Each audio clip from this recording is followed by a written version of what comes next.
Hey everybody, how's it going? I'm Mark, and we are back with what's this game called? Scarlet Hollow. Sorry, I got distracted by my camera. But sometimes I always have to check how it looks. I forgot to do a check earlier. Anyway, we made Tabitha angry, I guess. She's not talking to us, but Stella and Duke hanging out. I think Stella goes back out into the woods. I'm not sure.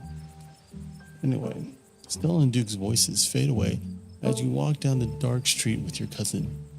Thankfully, there are no odd owl-like voices echoing out in the woods either. The night fills with the comforting song of crickets. You and Tabitha step into her car. What are those eyes? It's like the second time we've seen these eyes. If it feels like a lifetime since you've been in this seat, but the truth is it's been fewer than 12 hours. I look like an emo boy.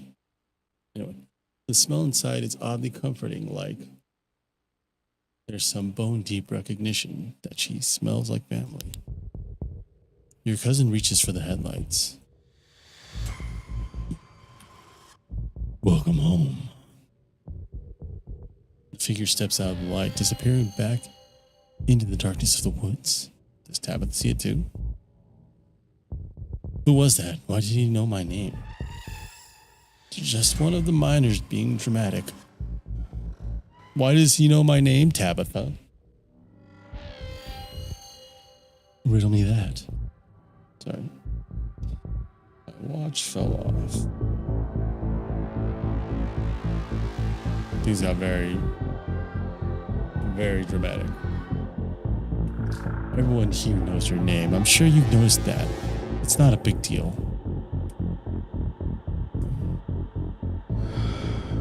He was covered in blood. You don't know it was blood. You saw him for 2 seconds. It could have been engine grease or some other dark fluid. Blood is the least likely thing for it to be. Don't freak yourself out over nothing. You both ride in silence back up to the estate. Yeah. This has to get out of my face.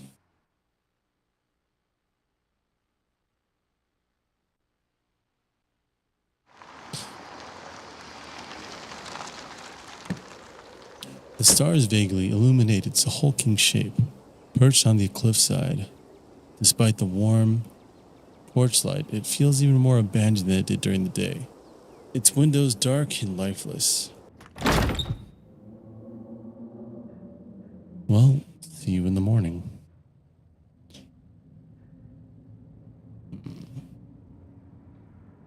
Yeah, let's see if we can go to work with her tomorrow. If you really want to keep an eye on me, maybe I can go to work with you tomorrow.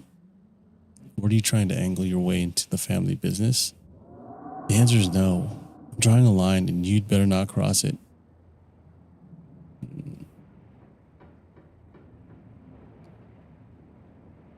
Duke didn't want to talk to that Sybil lady either. Is there something weird about her?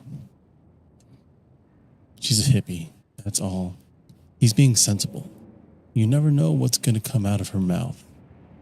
I'm sure she was going to take you all dead seriously and say she knew exactly what you saw out there. And that it's some mystical creature, just like Stella hoped. And give you tea about it. I mean, I'm always down to sip them some tea. Especially about cryptids. Waste of time.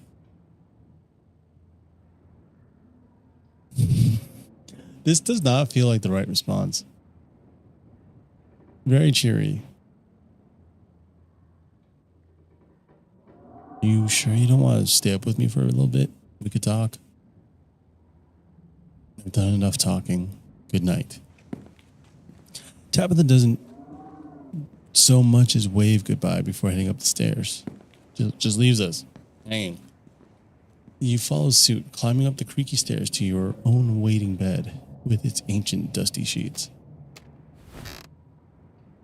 From the relative safety of this uncomfortable bed, the events of the past evening seem like something that happened to someone else. that you can still clearly picture the terror you felt in those moments. For now, you're safe and you're warm.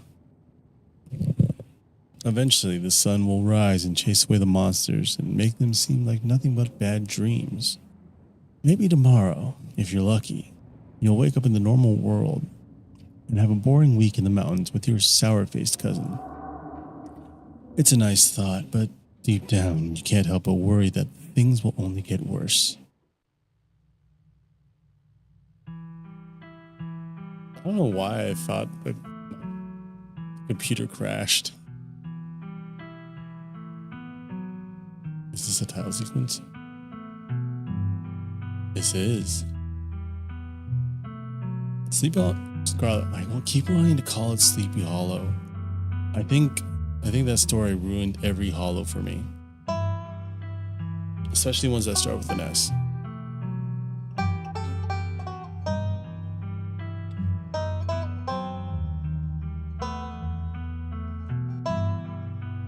Let's go. Sorry.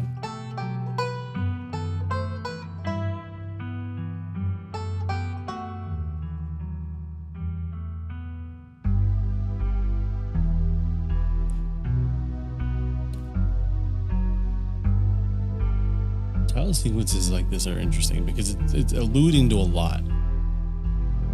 I always find it it's kind of that thing, the same thing with editing, where if you want to make a trailer, you're not sure what will give too much away for a movie,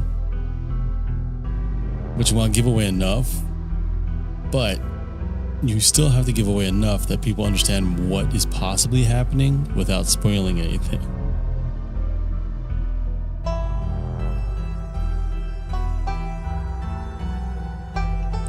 Just enough to tease them a bit, build some intrigue and interest.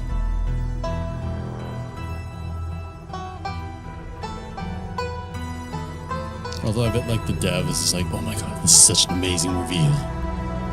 But I mean, even if I know what has happened, I've played it before, parts of this before, most of it before. I still have no idea what the heck any of it means right now. It's been like 2 years.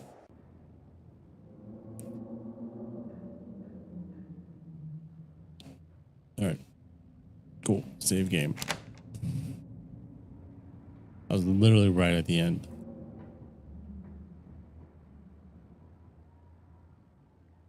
Return. I have a gripe with that because quit is part of the rest of the menu. So it makes it seem like you're quitting the menus if you don't look below it and see that there's a return. No, we just finished episode 1 last night. You open your eyes. The sun has risen, the birds are singing, you are still alive, and for now, you are safe. Your gaze wanders across the room to the window and the woods beyond. You wonder if the monsters are lurking there right now, just beyond the trees, ready to pounce as soon as you leave the crumbling estate. A familiar unease settles in your gut, tangling into the knot of anxiety, wriggling as the events of last night play out in your head. You can't help but remember the sight of pale faces jeering at you from the trees, their calls echoing through the woods as you ran for your life. You're not sure if you'll feel okay again after what you've seen. You can't stay in bed forever. Hunger pulls you from the clammy depths of the mattress. Note, you can refresh yourself on the events of previous days by using the journal icon in the quick menu. That's that. Let's poke around the closet before we get changed. After what you went through last night, the last thing you needed this morning was waking up to find that doll in your closet. Let's pick up the doll. Who are you? You pick up the doll to examine it more closely. Its foot reads property of Alexandra. There's no way you're taking this with you. You close the closet door behind you. Let's look out the window. I hope we don't sleep naked. Just right up to the window. No clothes on. You creep towards the window, careful not to be seen by whatever might be lurking in the garden. For a second, you thought you saw movement. It could have been an animal. It could have been something else. Whatever it was, it's gone now. Did I miss that? All right, now let's put on some clothes. You never wound up putting your clothes away yesterday. Might as well get that out of the way before you start the day. It's an opossum. You drag your suitcase over to the dresser and open the bottom drawer. An opossum lurks within. It's quiet, angry. Peanuts. Peanuts. You held out your still dripping bag of boiled peanuts. How is it still dripping after like 2 days? We made it play dead. All right, that's our possum now. It's our pet. It also hates the peanuts. You open the top drawer next. It's empty. As good a place as you'll find to put your clothes. Based on the state of the house, you wonder if you'd have been better off keeping your clothes in your nice clean bag, but there's no going back now. A lot of times on vacation or trips, can't really say vacations. I've taken a few vacations. I can't say I haven't taken like none. But most trips I've taken have been like for business. Business purposes, at least. Like working on something. And every single time I leave all my clothes in my bags. I think I use the drawers as like a laundry basket. And I just throw everything in my bag after that. All dirty for the way home. Time to start your day. You're back in the kitchen. Frou-Frou eyes you from her favorite spot on the counter. Excuse me, ma'am, but may I pet you? Oh, we added some. Part of your hopes that flattery might win her over. As silly as that may seem, you are, after all, talking to a cat. Frou-Frou merely flicks her tail faster. It doesn't look promising. Hey. Hi. You sure took your time getting up.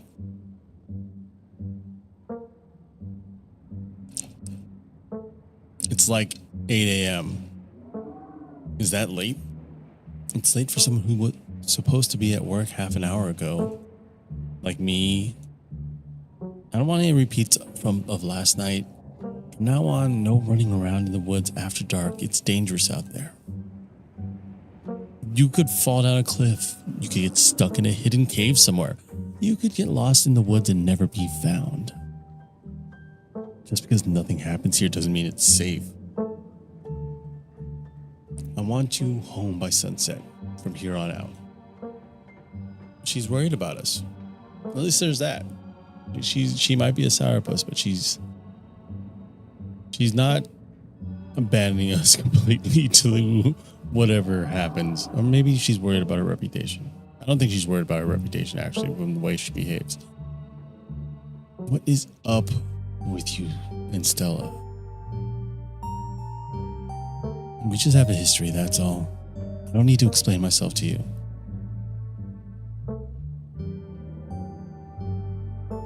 I don't want to explain that.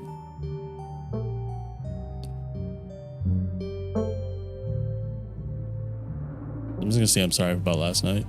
I had no idea what was going to happen. I didn't think I'd worry you like that. Good. Glad we're on the same page. She has such a weird smile. I'm late enough as it is. I'm going to work. And I expect to see you here at sunset. Tabitha takes a few steps towards the door. Sunset. It reminds me of those times when someone like walks out, walks back, and like peeks back in, does the I'm watching you. Your cousin huffily exits the kitchen. Her footsteps fade down the hall, ending in the characteristic creak, then slam of the front door as it opens and closes behind her. Once again, you are the only human in the estate. Time to start your day. I'm going to start with PB&J. That's going to happen every single day now. It's a staple. like offering people peanuts. Let's look through the garden again. We're nervous about the thing we saw. It was probably just a raccoon, but the uncertainty of what you saw gnaws at you and compels you to investigate, if only to prove that it was nothing. At the very least, you don't see anything now. Investigate further. You wander farther into the garden, trying to pinpoint the spot where that thing had been lurking. If indeed there had been a thing to begin with. Just take it all in. You know, we're here in this creepy-ass garden. Let's just take in the ambiance of it all. Garden's peaceful, but undeniably eerie. Here, more than anywhere else, you are surrounded by the ghost of what this place used to be. A greenhouse sits in the midst of the overwhelming greenery, unreachable for years of neglect. Its glass clouded and cracked, statues reach out from within seas of weeds, as if begging to be rescued. And most strikingly, behind a pair of rusted metal gates, at the very peak of the mountain sits a graveyard. You can just make out a few of the headstones, the scarlet name carved deep and proud into their faces. You notice what a good view someone would have of your window if they just stood where you're standing right now. Check the ground for clues. Is that a peanut? No, that's poop. You crouch down, pushing aside the greenery to examine the soft earth. A boot print, a big boot print, and what looks like some kind of viscera. Your thoughts turn to the specter from the night before.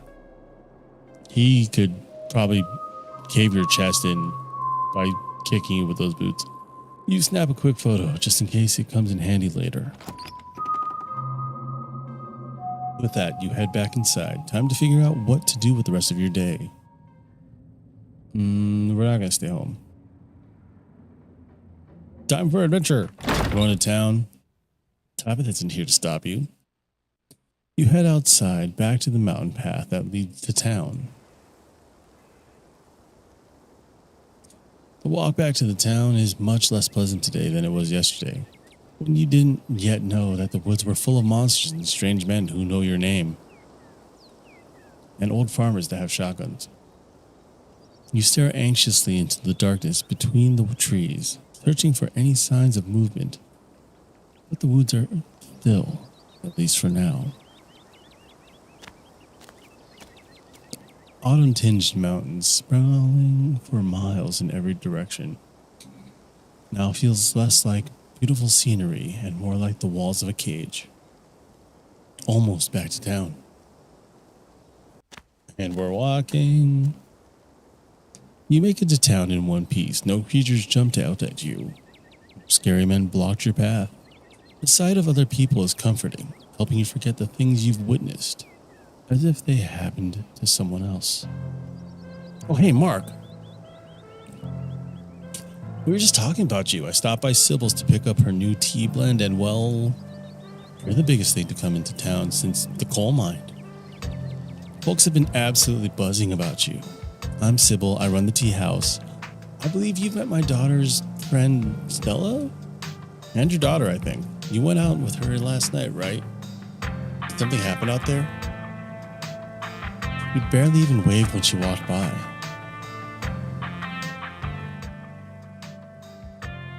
Let's tell Avery the whole truth. That way we can also get what Sybil thinks about this. You tell Avery everything that happened last night. I have no idea what those things were, but it looks like they've been infecting. Whoa, slow down. Y'all actually found something out there? Apparently so. Man, you seem way more calm about this than I'd be. Tell you what, I'm on break for the next half hour. How about you swing by the diner? Winnie can fix you some of Sybil's new blend and try to calm your nerves. It's chaga and lemon balm. It's always helped me on the bad days. Milkshakes help me on the bad days. And if you need to talk about what happened, I'm all ears. Anyways, it's up to you. See you around, Mark. See ya, Sybil. Take care now, Avery. I better get back to it myself. Actually, before I go, a word. Stella came by my tea room last night. She told me about what you saw in the woods, and she showed me her footage too. I know what you two went through, and I know what you saw. Those things are real. Neither of you imagined them, and they're certainly no ordinary creatures. My grandmother called them ditchlings, and they're a terrible omen, a sign of great suffering and destruction to come. I've told Stella and my daughter what I know, though I'm afraid that's not much. I believe they're at the library if you'd like to join them. That feels like bragging. Let's see. What kind of destruction are we talking about here? If you'd seen just one or two, I'd say it could be a bridge collapse, a bad accident, something tragic but not devastating. This many, multiplying like they are, I couldn't tell you. Is the world gonna explode? Is that enough for the whole town to be destroyed? How do you know all this? People tell stories. Listen. Granted, it's not every day you meet someone who's seen a ditchling and lived to tell the tale. So I suppose I should count myself lucky to know about them at all. And you should count yourself lucky too. What can we do to stop what's coming?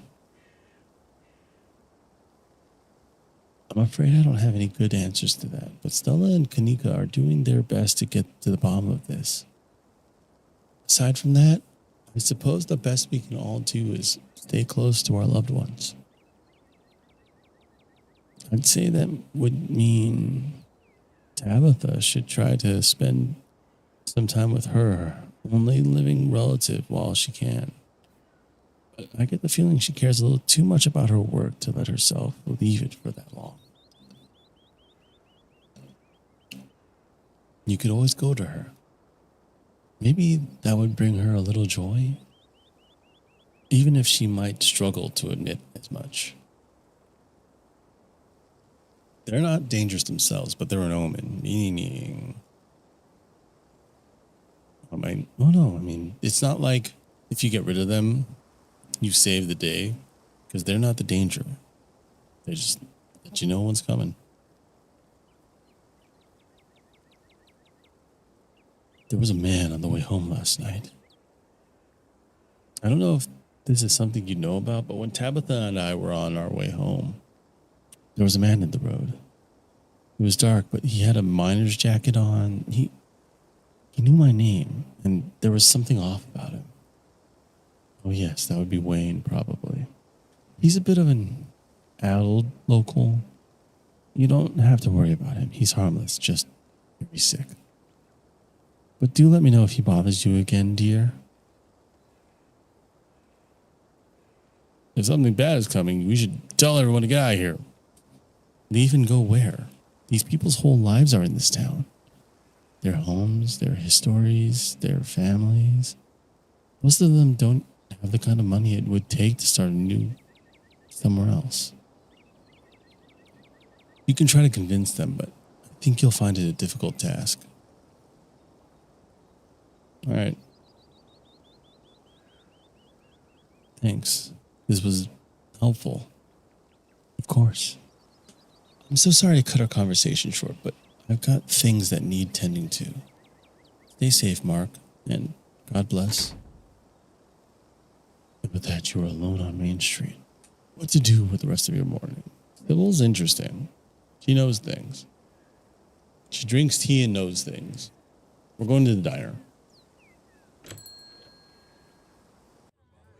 Diner's a little quiet today, but the air is still heavy with the tantalizing smell of breakfast.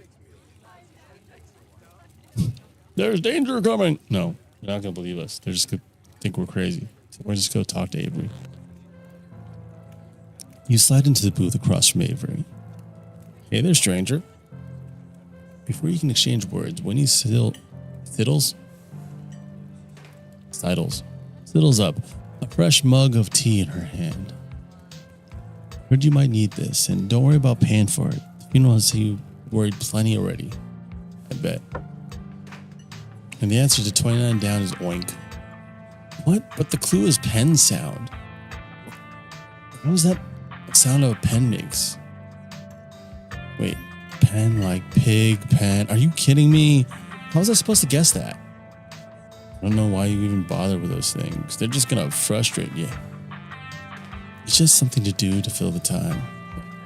Maybe I should switch to Sudoku. I do like Sudoku, not gonna lie.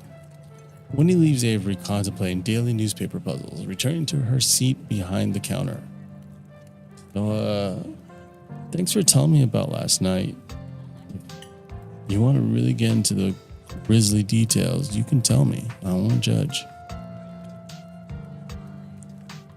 I'm going to try my tea. The man in the far back corner clears his throat as you bring the cup to your mouth. Don't mind Julius. I don't think he drinks anything other than coffee. You hesitantly take a sip of your tea. It tastes like you're drinking mold that someone tried to unsuccessfully spruce up with lemon balm. It tastes healthy. Take another sip. This tastes like it might be good for my health because it's bad. The flavor is strong and slightly unpleasant, but something that tastes this bad must be good for you. Whoa, color me impressed. Not a lot of folks take to chaga so quickly. What if you don't believe me about last night? I'm not here to judge. I'm here to listen. Let's tell them about last night. Every single detail. You share everything. Glad to have someone to talk to about the horrors you've witnessed. Oh, that's some heavy stuff. No wonder Stella seemed distant. Monsters in the woods. I'd never heard of anything like that around here. I mean, I know I haven't been around for that long, but I feel like that's the kind of thing people would talk about. How exciting. I hadn't pegged you as a transplant. Where are you from? I moved here from Charlotte something like 3 years ago now, maybe a little more. I've lost track. Aunt Winnie offered me a place to stay and a job, and who was I to pass on that sort of generosity? To be honest, it still feels like I just moved in. Practically everyone, apart from the Cole folks, grew up in this town. So it's like I'm the perpetual new kid. Don't get me wrong, folks here are plenty polite and friendly, but there's a shared history I'll never be a part of. Do you regret moving here? I don't think I have the choice to have second thoughts. I'm not going anywhere without Aunt Winnie, and there's no way she's leaving this place. And I found my place here, I think. Can't say I feel like uprooting again anytime soon, so I think that means I like it well enough. Didn't uproot too often anyway. Stresses out the plan.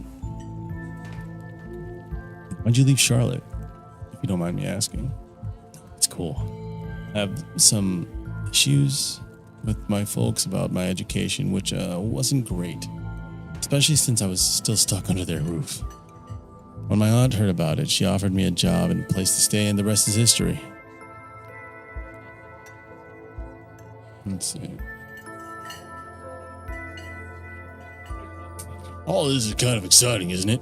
I mean, it kind of is. As someone who has transplanted himself recently, it is kind of exciting.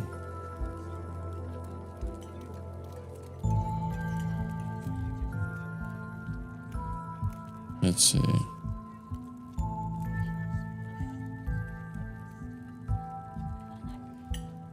Yeah, let's go with it. Yeah, who knows what's going to happen next, but it sounds like those muscles of yours have already come in handy. If shit hits the fan, I'm going to stick with you. Yeah, muscles. Coffee's out. Oh no, and you've only had 5 cups today.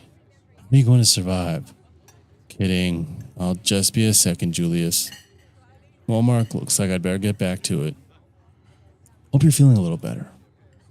Maybe the chaga's had a chance to start working its magic.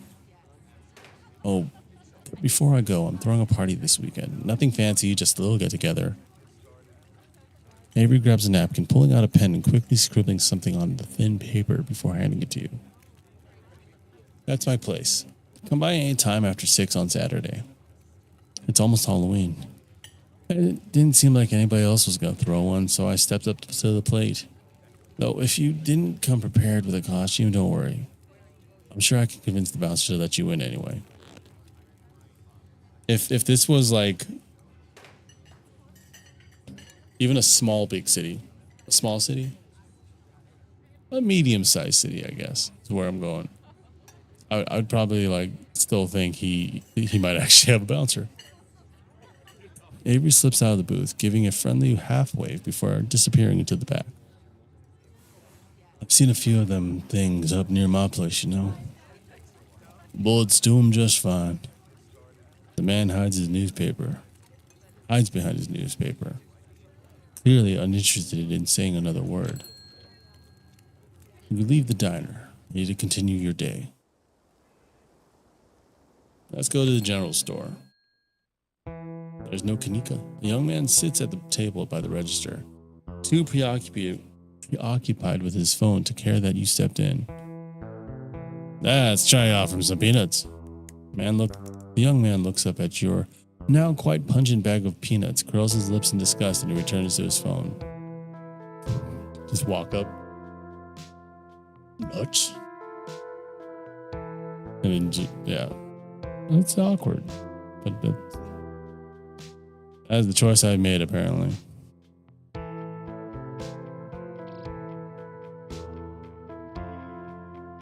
Hi, I'm Mark.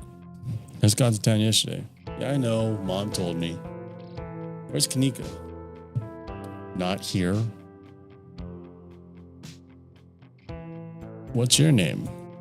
Miles.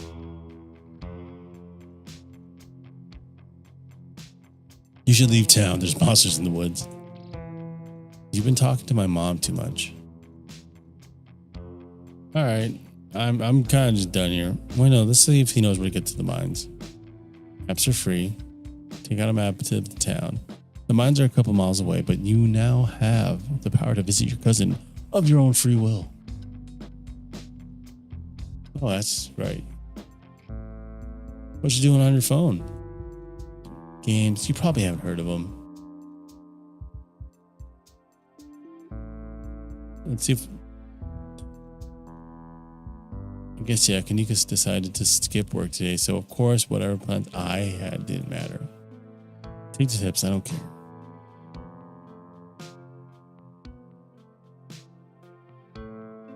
I'm not about to turn down free stuff. No, we are. I'm good. Have it your way. Later, Miles.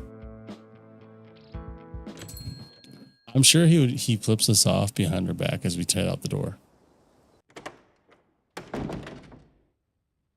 You enter the former town hall. What once must have been a stately foyer has since been converted into rows of shelves, meeting rooms and offices long ago gave way to assorted reference collections and reading areas. Oh, hey.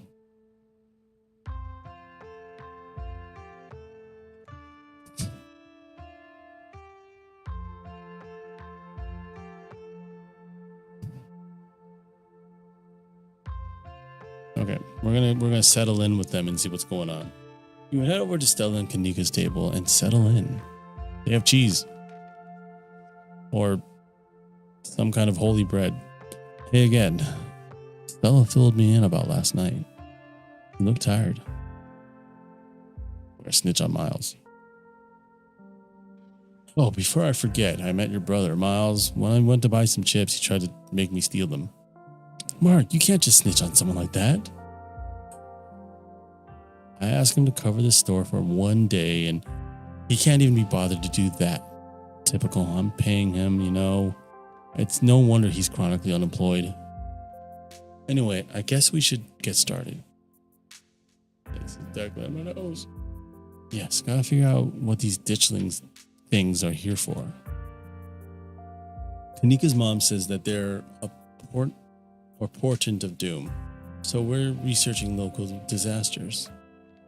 You're researching local disasters. I'm still not buying into that Tailipo nonsense. But that doesn't mean that those things you and Stella found last night don't scare the crap out of me. I'm just think that whatever's going on has to do with more with reality than magic. Well, I guess we'll just have to see who's right. It's gonna be me. Before you dig in, you remember the boot print you found in the garden? Yeah, show it to them. Hey, before we dig in, I found something in the garden this morning. You hold up your phone and show Kanika and Stella the photo you took in the garden. These prints were in the bushes with a clear line of sight into my window. Dang, that's creepy. Are you okay? What is that liquid around it? It looks like pus. Let's see. Some creep in a bloody mining uniform scared the shit out of me and Tabitha last night. I think it's him. Sybil thought it might be some guy named Wayne. That creep who keeps coming around my mom's tea room?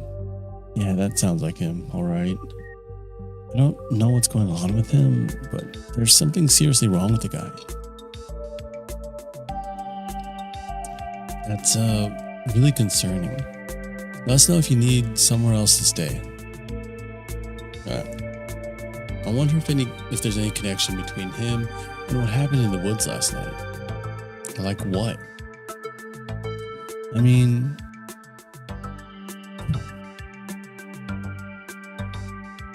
I don't have anything specific, but we do have the whole prophecy of impending doom angle to explore, and this photo was weird. I can't stop thinking about those splatters on the ground. If he's sick, maybe it's from the creatures you encountered.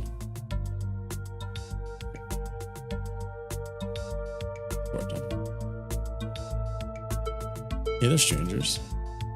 And literal stranger. You want boiled peanuts? Oh, I don't know what to say. Is this a gift? I'm allergic to peanuts. Not seriously allergic, but they give me a rash. But they're boiled. Hey, Oscar, this is Mark. You know, Tabby's cousin. Oh, I should have known you were a Scarlet. You look so much like Vivian. Not that I knew her very well. I was still a little kid when she left. But that Scarlet resemblance, it's strong. I'm Oscar Gutierrez, Chief Librarian and only librarian. Oscar's amazing. He practically built this library from scratch. Yeah, I'm a little jealous of the kids around here. Of what the kids around here get to grow up with. They don't know how good they have it. Back when I was in elementary school, all the libraries had was a couple of shelves of boring books donated by old people. Y'all are too kind. But speaking of kids, have either of you seen Rosalina around town?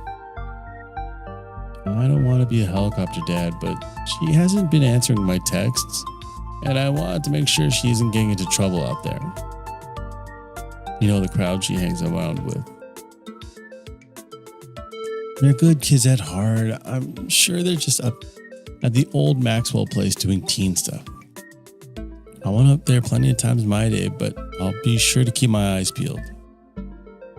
What's the old Maxwell place? It's this great old abandoned spot, and it's practically a magnet for young people.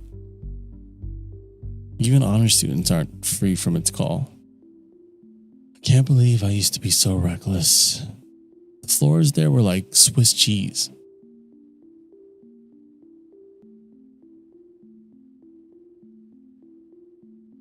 I should really have a talk with Rosalina when she gets home. I'm not saying anything to that. You might not want to let her run off like that anymore, though. It's not as safe as it usually is around here. Is that so? Kanika's right. There's some weird stuff going on out in the woods. That's actually why we came here today. Have you ever heard of creatures called ditchlings? They apparently show up around places on the brink of disaster. And they kind of look like if the Pillsbury Doughboy was a creepypasta. Kanika's mom told us about them last night. After seeing some footage we got in the woods, ditchlings. Doesn't ring a bell. Damn. Give it a shot. Okay, if you were, say, trying to predict a horrible disaster that might befall our town, where would you start looking? Well, they say history repeats itself, so I'd probably try and figure out what sort of disasters this region typically falls prey to. Should I be worried about something? I don't know yet. I'll be right back. Gonna go nab some more books. Behave while I'm gone, Gretchen. You don't have to worry about her. Stella, you're such a good dog, aren't you, Gretchen? Here, have a biscuit, old gal. Does he just have dog biscuits in his pocket? Gretchen inhales the soft biscuit, drool leaking from her toothless mouth as she swallows it whole. I'm pretty sure Stella's barking up the wrong tree, Oscar. I don't think you have to worry about any horrible calamity befalling the town. But she's right about the weird stuff. There's definitely something unusual going on out in those woods.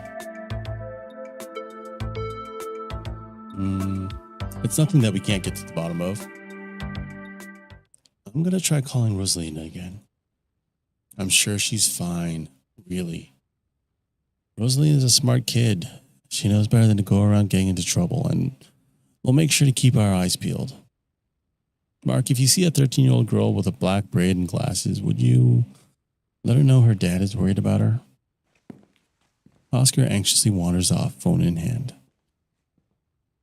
Got him. Just grabbed a whole mess of local history books. Stella sets a massive pile of books on the table and pulls up a chair. All right. This is going to be so much faster with the two of you here to help out. Got our snacks, got our books. Let's get this research party started. Reading awaits. All right, let's go book smart. Historical buildings of Scarlet Hollow. Just the thought of reading a book like this would probably put most people to sleep. But you've got a mystery to solve, and to solve it, you need to know everything there is to know about this town. Let's read about the Scarlet State. And arguably the most striking piece of architecture in Scarlet Hollow, and the most elaborate and elegant estate in the region prior to the construction of the Biltmore in 1895. Andrew Jackson Scarlet. I'm used to Andrew Jackson being a name. Just used to them attaching Scarlet to everything.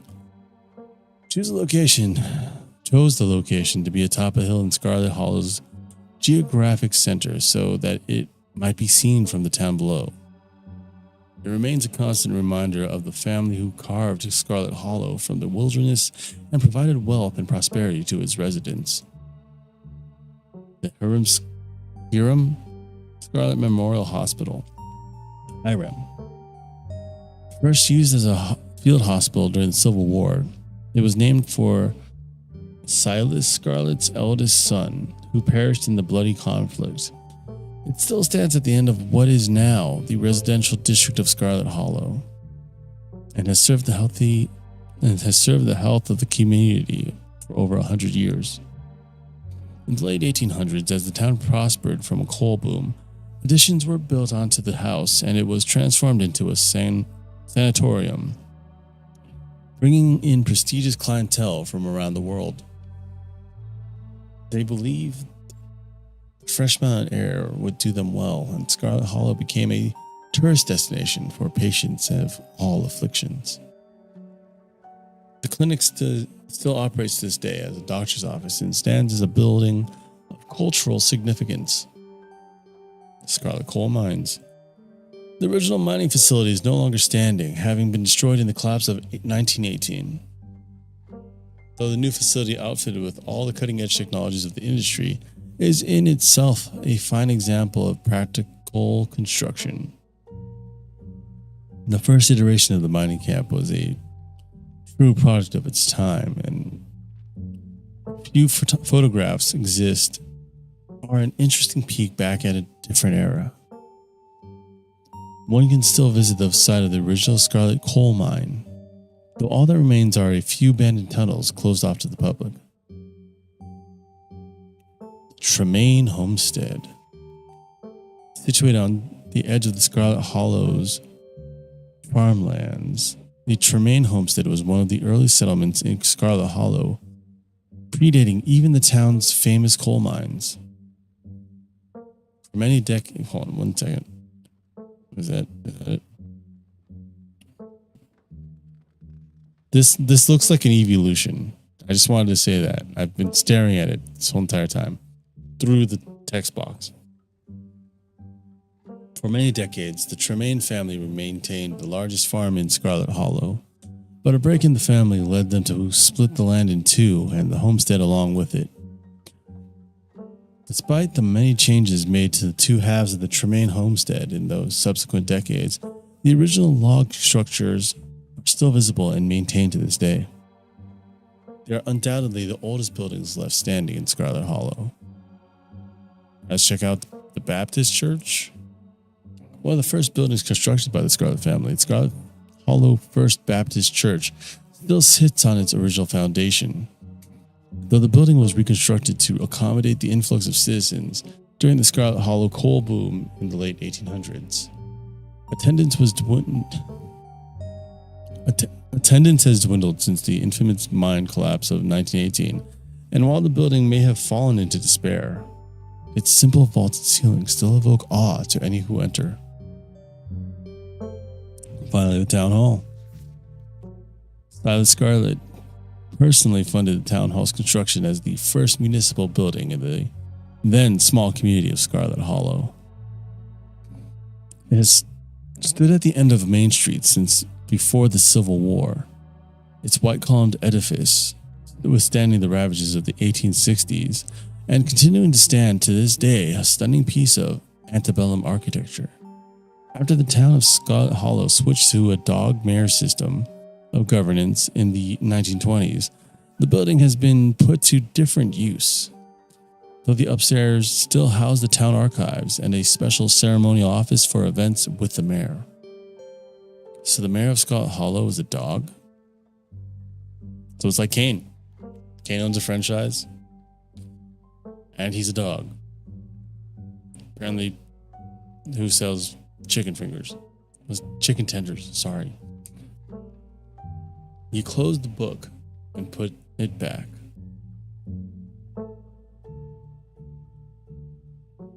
I'm going to flip through a couple other books. Forced into retirement at age 50 due to the warring injury from his time in the Indian Wars, exacerbated by his short stint serving as a captain in the Confederacy.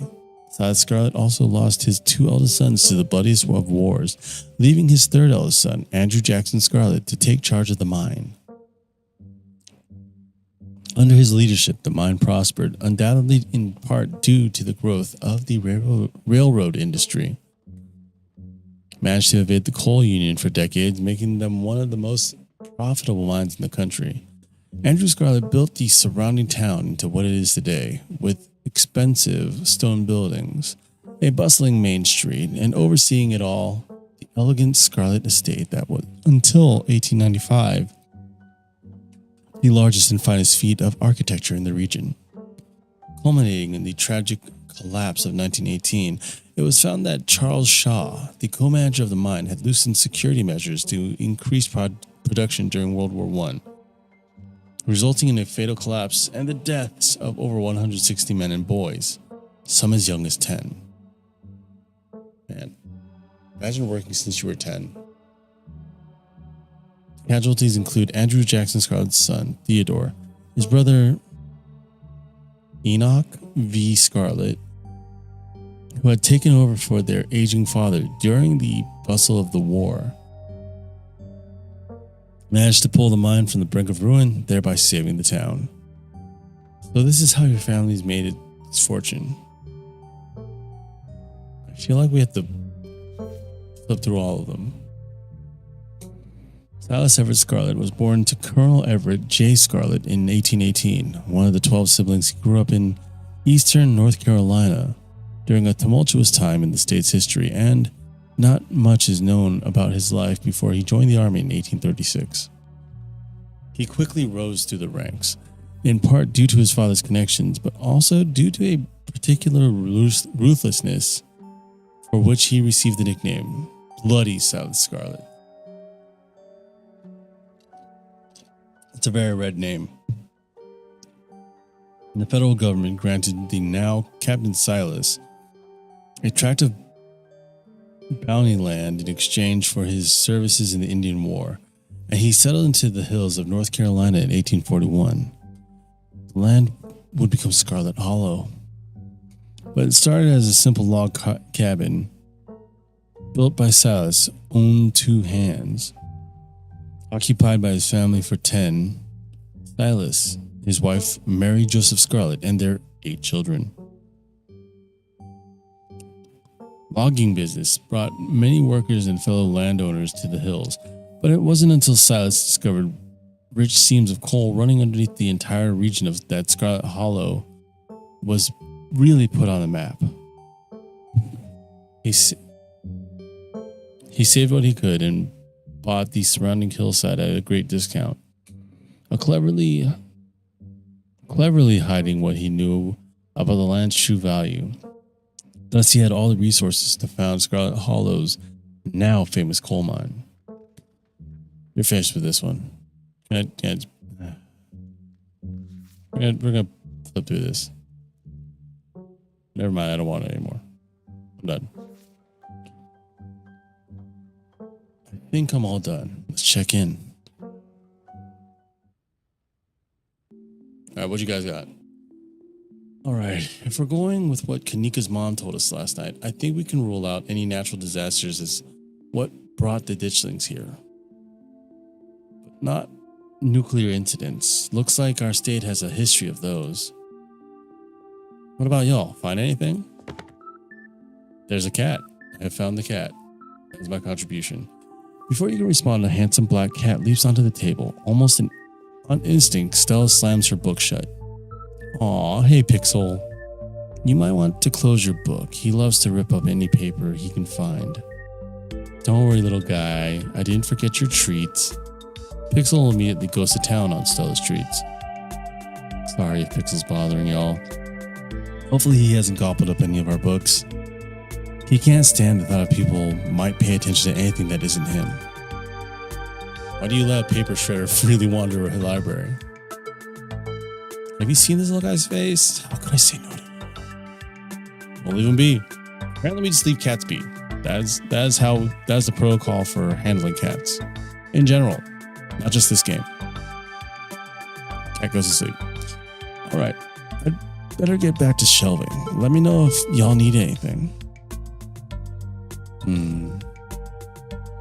Let's talk about the historical buildings of Scarlet Hollow. Oh my god, you read that? That book was assigned as punishment if we misbehaved in school.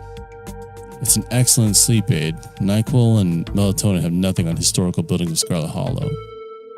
Rumor has it that nobody has read it from cover to cover. You guys are missing out. That's one of my favorite books here.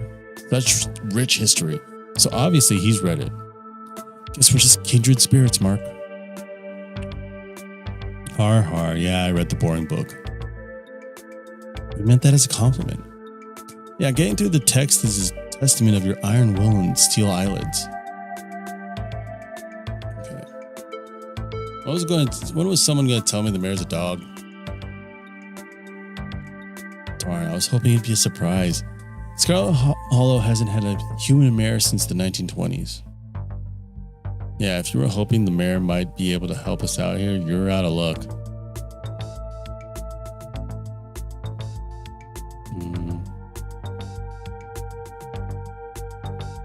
Let's see what happened to the estate. At some point, the hill it was on started falling apart. I think it's pretty stable at this point, though. Is it? Stella, you've seen the place. And half of it's still mostly okay.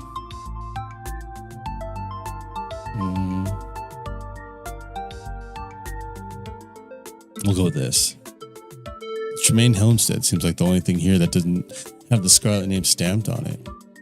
Yeah, I think we've been around these parts even longer than your family, though they're the Tremaines and the Callaways now. They literally split their farmhouse in half over that schism. Duke's actually on the Calloway side of the family.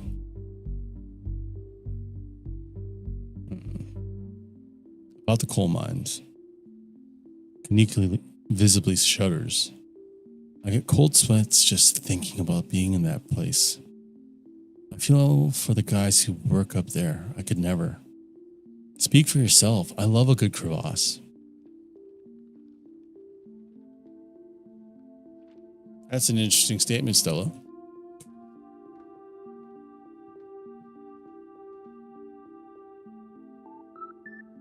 A union-busting mine collapse from poor working conditions colored me shocked.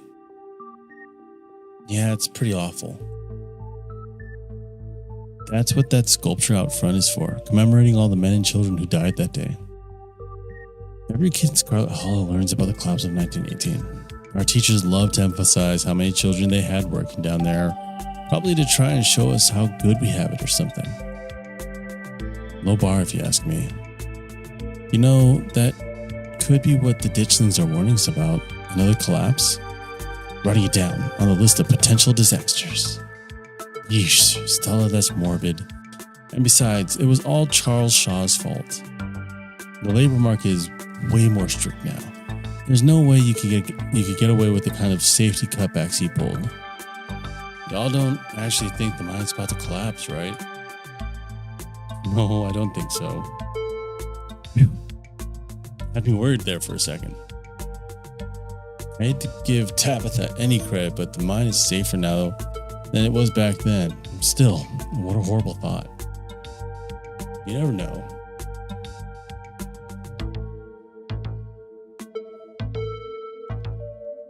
Yeah, let's go with this. History is written by the winners. Maybe Charles Shaw has more to his story. Normally, I'd be inclined to agree with you there, but we're talking about an old-timey coal boss. I'd be shocked if he wasn't cutting corners. Mark does have a fair point. Shaw was certainly a problematic figure, but there might be other details that were lost into time. Sure, but the guy was run out of town on a rail. That's not a figure of speech. Back then, they actually tied you to a rail and ran you out of town. There's a big mural of it on the far wall. I don't want to see that. He got off easy if you ask me. What happened after the mine collapse? The book just kind of glosses over that. There was a union for a little bit, but it didn't last. There's not a whole lot written about the past century here. Yeah, the Scarlet Hollow mine isn't exactly the most ethically run business. Is that including how Tabitha's running it? I'm sure Tabby runs the mine better than Charles Shaw did. Still hasn't let the union though. There's a reason she and I don't talk. Let's see.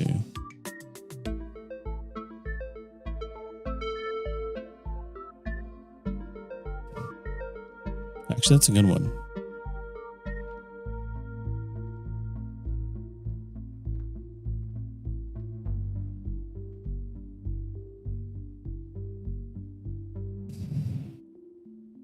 What if there's something toxic in the mines poisoning the town? Wayne seems sick.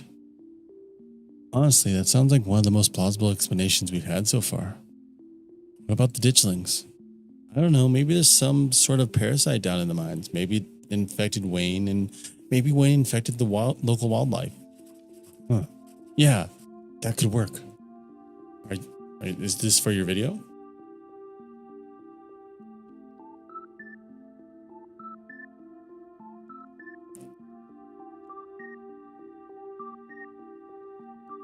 Let's talk about Scarlet.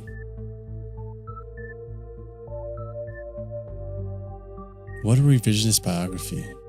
Really glosses over all the war crimes to paint a picture of a self-made man.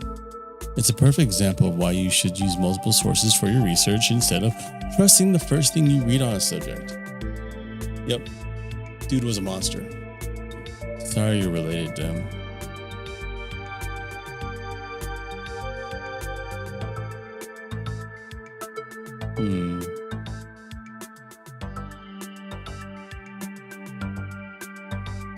Yeah, he seems like a terrible person, but I don't see what that has to do with bad omens or creatures in the woods. I agree. We're talking about ancient history here. Yeah, we probably have better leads. It never hurts to have historical context.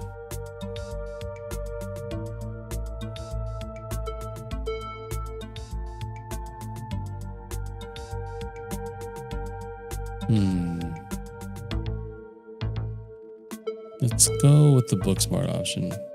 The mines are the obvious common thread between everything we've researched, between Wayne, the gold collapse, and the fact that the whole town's practically been built around them. They're the smartest place to start our investigation. Good idea. There's an awful lot of mines-related stuff in my notes. We can poke around. I know if anyone's seen anything weird. Just to clarify, you two are suggesting we go to question some miners, right? We're not poking around unprepared in the actual mines, right? I am. No. Right? Yeah, totally. 100%. I would never. We don't even have a good reason to go down there. Good. Let's keep it that way. You know how I feel about mines. I don't know how you feel about mines. Promise, Neeks. We're just going to question some of the miners. And if that questioning gives us a good reason to poke around, say a cool abandoned coal mine, then we'll cross that bridge when we come to it. You can cross that bridge when you come to it. I'm not going underground. I'm just messing with you. We'll stick to the surface. Yeah, and hopefully we can find out what's wrong with Wayne while we're at it.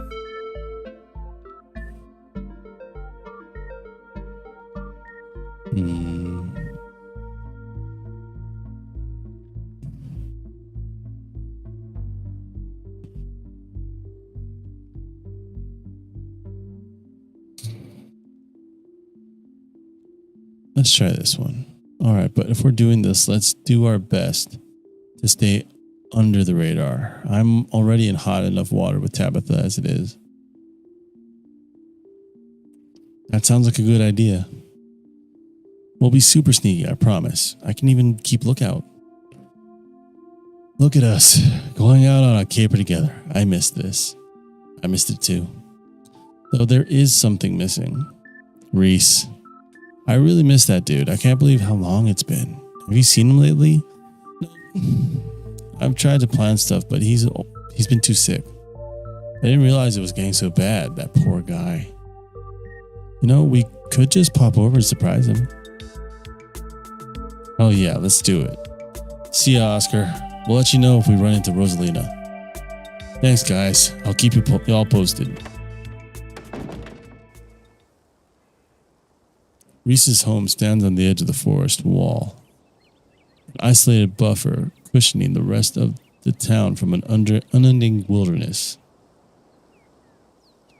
Unlike several of the other entries in historical buildings of Scarlet Hollow, this one still looks more like it did in the book.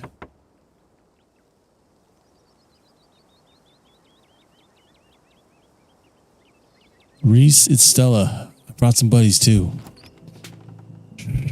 Not so loud. He's still sleeping. Can I help you with something? The woman in the doorway stares directly into your eyes. You can practically feel her simmering irritation washing over you. Hi, Dr. Kelly. We were wondering if it would be okay if Reese could come hang out. Nothing strenuous, we promise. I'm not going to wake him up if he's sleeping. He probably needs it. Whatever you two have planned is probably beyond what he can manage right now anyways. No, poor Reese. It's just been so long since either of us have gotten a chance to hang out with him. I'm sure he and Mark would get along super well too.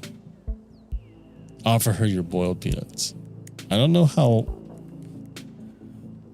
I'm starting to wonder how many times offering people peanuts is gonna backfire. And we'll just start off on the wrong foot with people. You hold out your pungent bag of peanuts. Maybe you can bribe Reese's mom into letting him hang out with you. He can't eat peanuts, but can you? Reese's mom turns back to the house sighing. Sorry, I know it was a little rude. You just want to hang out with Reese and he misses both of you. He's actually feeling his best around mid-afternoon. Why don't you come over tomorrow? We can have some supper and y'all can hang out for a bit.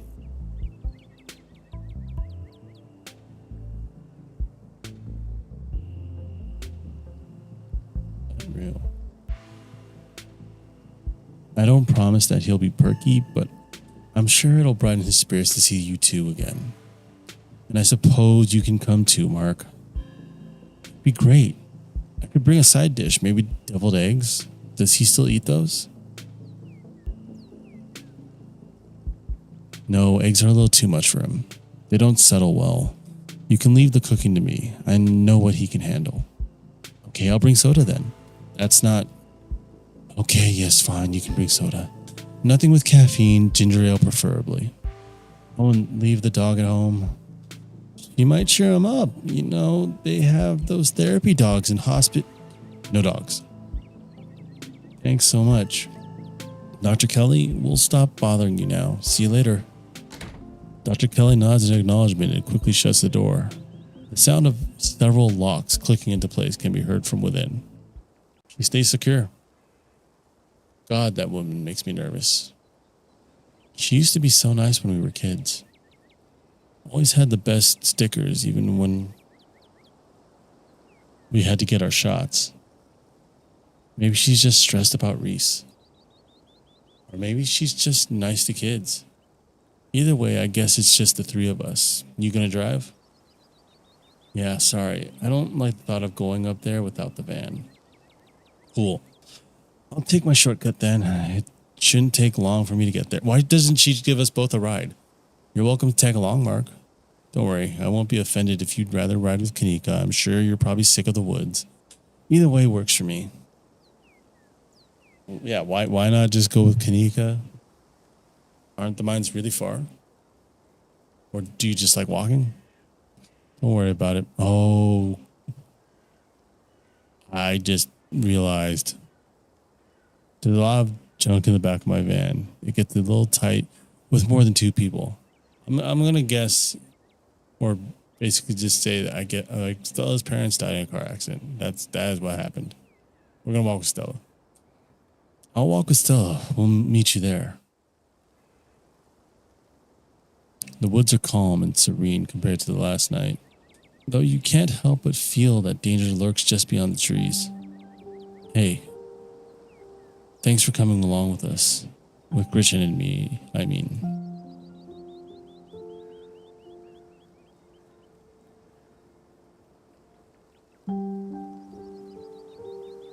All right, let's do this. It's nice to get to spend more time with you. It's nice to get to spend more time out here with you. Yesterday was fun, minus all the bad parts. Oh, that's really nice.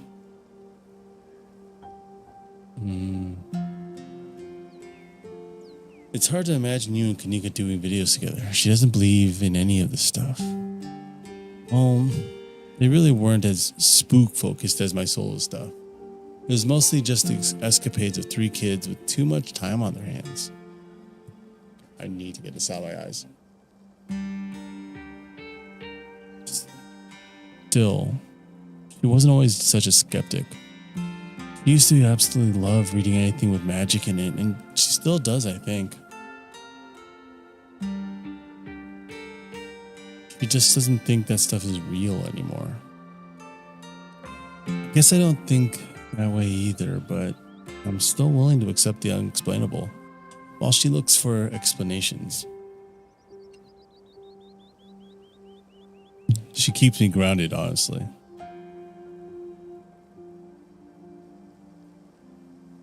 Is it just me, or does this conversation feel kind of stilted? Are you okay? Sorry, I guess I'm just a little on edge from being back in the woods, or maybe the exhaustion from last night is finally catching up to me. Conversation comes to a dramatic halt with you, Stella, and Gretchen all whirling around to face the source of the sound. Whoa, calm down, girl. It's just a bird. The same probably goes for the two of us. I guess we're all a little on edge. Let's hurry to the mine. It shouldn't be much farther. Kanika casually leans against her van as you and Stella emerge from the woods. Hey. Y'all have a good walk? It was alright. You didn't run into any of those creatures, did you? Nope. That makes sense. They're probably nocturnal. I don't know if I should feel relieved or disappointed. That should be not relieving. Sure, you know when to avoid them. They're out at night. But that also means they can see in the dark. But we're all here. What's the plan? Guess we just go talk to people. Guess so. I should probably be on lookout duty. I'm a bit of a persona non grata in the mines. Tabitha? Yeah, I might have tried sneaking in to talk to her for a time or two too many. Gretchen makes it extra hard to be sneaky. Well, we're probably less likely to get caught if only one of us is snooping around down there. Yeah, let's see. What is the third person doing? You know, those cheesy rom-coms where someone wears an earpiece on their first date? Do you have some kind of surveillance rig in the back of your van that I didn't know about? What? No. I have a pair of earbuds with a really good mic. We could just do a group call.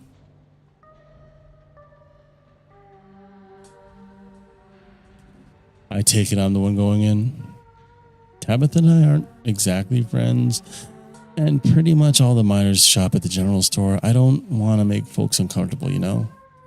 It's probably for the best, Mark. I'm sure I'll fit right in with a bunch of burly coal miners.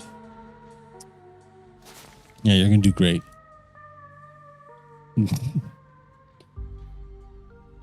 I can help too, guys.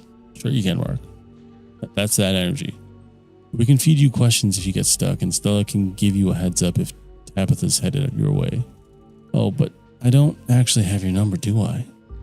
I don't either. I could have sworn we stopped contact info at some point. Weird.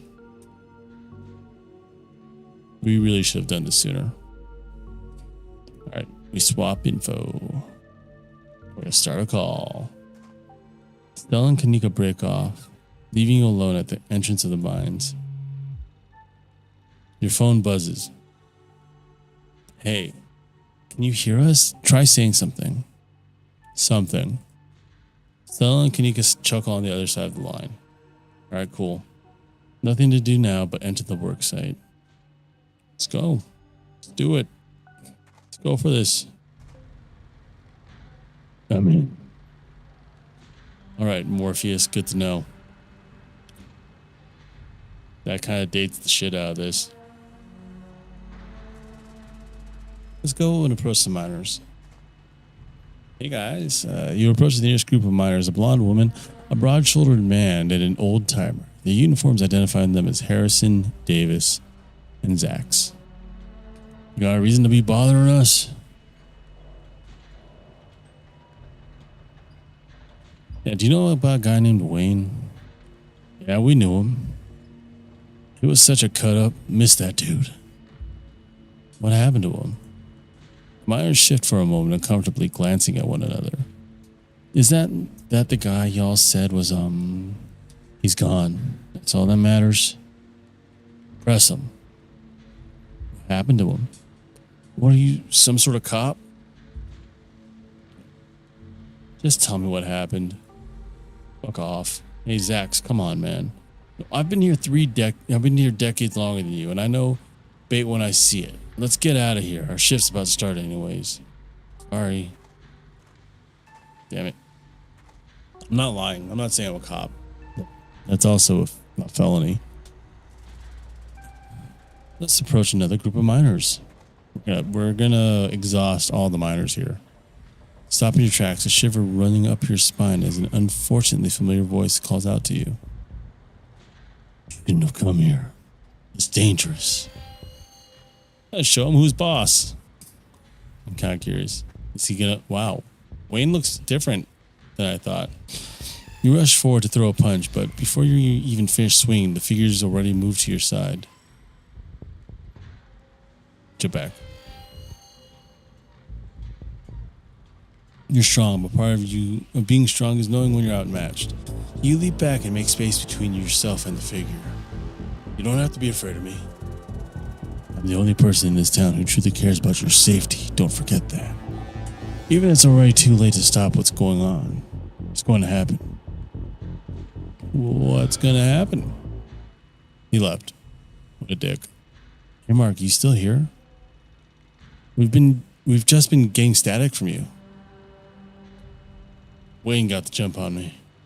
Oh, I thought I saw some action down there. Are you okay? I'm not used to being outmatched like that. Yeah, after you clocked that ditchling last night, I'm surprised anyone could keep up with you. You should be careful about picking fights with him if he's as sick as I think he is. I hate to say it, but with how the call went static, what if he's a ghost? Like actually a ghost. I hate to say it, still, I don't think anything would make you happier than Wayne being a ghost. So ghosts aren't real. Hey now, just because I want ghosts to be real doesn't mean I want this ghost. Harassing Mark. Okay.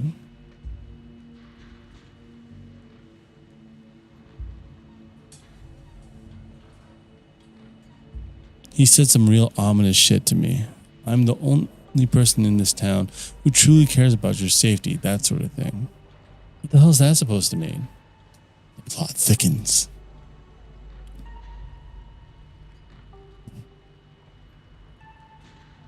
This means we're on the right track. I'm not about to back down. Whoa, so brave. Heck yeah, Mark. We've got your back. Let's approach another group of miners. Hey there, can we help you with something? Do any of you know a man named Wayne? Wayne? Do you mean Sam Wayne? What are you asking about him for? Wait, have you seen him? He's been following me. It's really creepy, man. Thank God. Everyone thought he was dead. Now, hold on. Creepy doesn't exactly sound like Wayne, does it? How do you know it was him? That's what the folks at the general store have been calling him. Kanika and Sybil? Good people. I don't expect they'd know every mining fella in this town by sight if you catch my drift. Smith, you're losing them.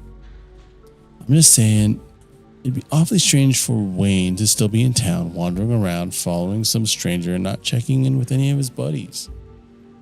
Sounds to me like somebody who got sick of work and is having a little fun playing hooky. The following, though.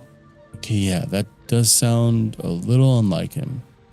I thought his lady friend had him under lock and key. Just smells fishy to me. Until I see him face to face, I'm not convinced whoever is calling himself Sam Wayne ain't the very reason we haven't seen hide nor hair of the man. No, there's no way. He's not. He can't be. I'm not ruling it out. If you want my theory, that girlfriend of his, he wasn't the first to catch her eye. Any one of her jilted ex-lovers could have seen them sneaking around and gone a little hot under the collar, if you know what I mean. They're saying that one of his girlfriend's exes killed him, or beat the crap out of him and told him to get out of town. Dang, who are they talking about? The miners are silent for a moment, glancing between each other nervously as they imagine the possibility. I told him not to get involved with her. I told him. Who was Wayne seeing? Whoa, now, if you don't know, there's no way I'm poking that wasp's nest. Forget we said anything. Yeah, I don't want to be next on the chopping block. Press him. Come on, don't dangle something like that. Look, I just don't want to cause any trouble. Enough people are losing their jobs as is. I've got mouths to feed. Losing their jobs and, in Sam Wayne's case, disappearing. We've already said too much. Come on, boys. Well, Isaacs might have seemed like he might want to talk more. Just as a heads up, the only group I still see out there is pretty close to the main office. It might still be worth talking to them, but I don't know if I can give you all that much of a warning if Tabitha comes out. Let's try it. Let's go for it. Go for broke. Going around asking questions, huh? You don't look like you're from the inspector's office. What can you tell me about Sam Wayne? Oh, he got himself into trouble, didn't he? Why? You seen him around? What's that young buck up to? What do you think he's been up to?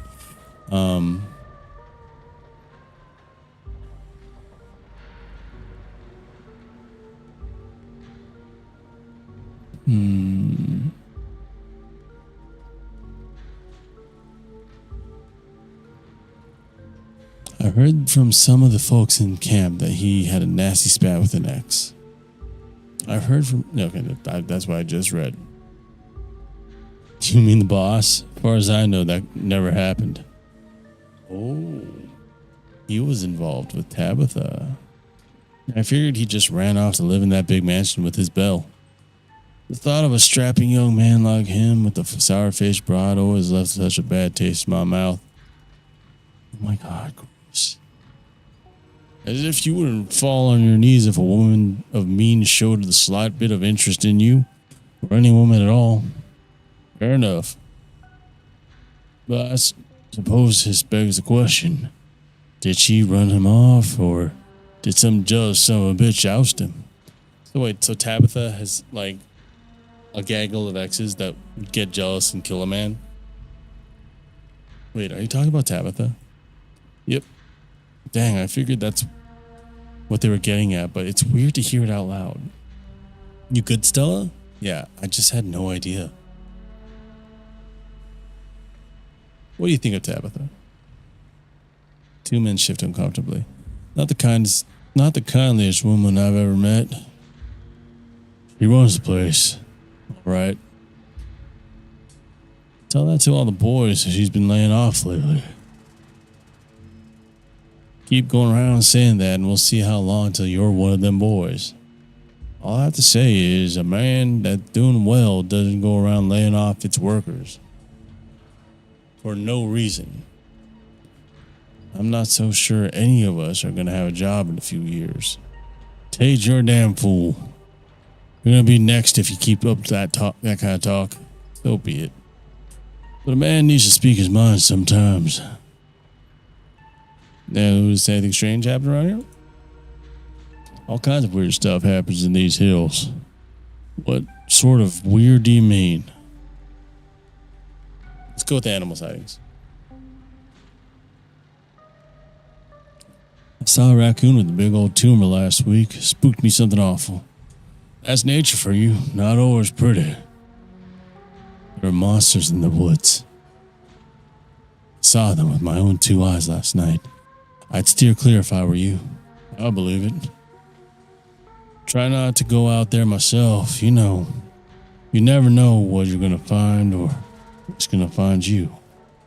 I knew there was something off about that raccoon. Maybe it's time for me to cash in a few sick days. Headed up to my cousin's place in Asheville for a spell till some scientists can figure out what's happening out here. If that's what will help you sleep at night. I mean, you don't get Christmas off, though, and that'd be a shame. People getting sick? I mean, some of the older miners, sure, but I wouldn't call that unusual. Noises from the woods? All the time. Howling, screaming, all sorts of fiendish caterwauling. Probably just screech owls and bobcats, you old coot. Might be, might not be. But I heard something the other night that sent the fear of God shivering down my spine, I tell you.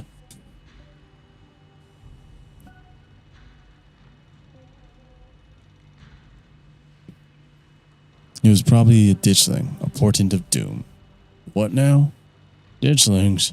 My grandma used to tell me stories about them. Claims she saw one once, and that's why she always had such bad luck. Guess it's not just my mom. It's all on that front. Sure. That's all. Thanks for your help. My pleasure. Mark, I think we've got a problem. Oh, hey, cousin. What the hell are you doing here? Good luck. Sorry, Mark. And that's our cue. Arnash, you shouldn't be here. This place is dangerous. Why can't you just stay in the estate and stop sticking your nose where it doesn't belong? What is this ridiculous thing doing in your ears? Are you trying to record my employees? Are you trying to record me? Tabitha snatches the earbud out of your ears and throws them onto the ground. Typical phone addicted city dweller. And I have a meeting in 5 minutes. I can't even drive you back. Hey, look, I don't want you wandering around and wandering anywhere else. Just stay here for an hour. I can take you back to the estate as soon as my meetings wrap up. Can you please do that for me? You were dating Sam Wayne. What happened to him? Excuse me? I'm not dating anybody. I don't even know a Sam Wayne. Whoever's been telling you this is clearly trying to spread rumors to hurt my character. Who said that? I want names. I ratted out Miles, but I'm not going to rat out them. They kind of tried to help. Well, a lot of them tried to help. Only the last couple did. Tabitha, he's been following me. Why? How should I know? I don't know what these people told you, but I'm sure it's all bullshit. I don't involve myself with their lives. You think a bunch of miners on break are just going to be honest with a random stranger that wanders into their camp? You're more naive than I thought. I need to get to my meetings. Just stay here until I come get you and do not move a muscle. So don't breathe. Oh, and if you don't want to be followed by some weirdo, just stay home. So that he can watch me through my window. That sounds terrible. Tabitha rushes off to her meeting. You stoop to the ground and pick up Kanika's earbuds. Sorry, I wasn't able to give you a better warning. You good? Yeah, I'm good. Who's that? Oh, is that Rosalina? You're interrupted by a sudden movement out of the corner of your eye. Girl carrying a bundle of snacks pops through a hole in the fence and disappears over the crest of a hill. Hey, I think I just saw Rosalina. Wait, really? What is she doing here? She's clearly doing a delinquency. Sounds so old saying that. We should call Oscar. Let's handle that after we catch up with her. Somebody can call Oscar while I catch up. You rush over the hill and get your bearings. The sounds of active mining fade into the distance. Rosaline is nowhere to be found, but dusty footprints point towards a nearby mine. He didn't. I guess the old Maxwell place doesn't cut it as a secret hangout spot these days. But the Shaw mine, that place was shut down like 100 years ago. And from what I heard, Shaw is not that's the one that collapsed, basically. That's what I know. After a collapse that killed over 100 people. And here I thought Stella was going to be the one to drag me into an abandoned mine. Cool. It's been ages since I had a chance to get some good spelunking in. I don't spelunk. I'm not going with that. I guess we should go after her, right? Yep. Yeah. Let's head in before someone gets hurt. Whoa, you sure you want to tag along, Neeks? Mark and I can handle this on our own. Yeah, I'm sure. As much as I hate confined spaces, I'm not about to let Rosalina get hurt in there. Even if it means I have to go underground. She hates the underground. She's very mainstream. Stella and Kanika disappears into the mines. Before you follow, you briefly wonder if you should let Tabitha know about this. Now let's just go. Let's go for it. Tabitha would be angry that we interrupted her meetings.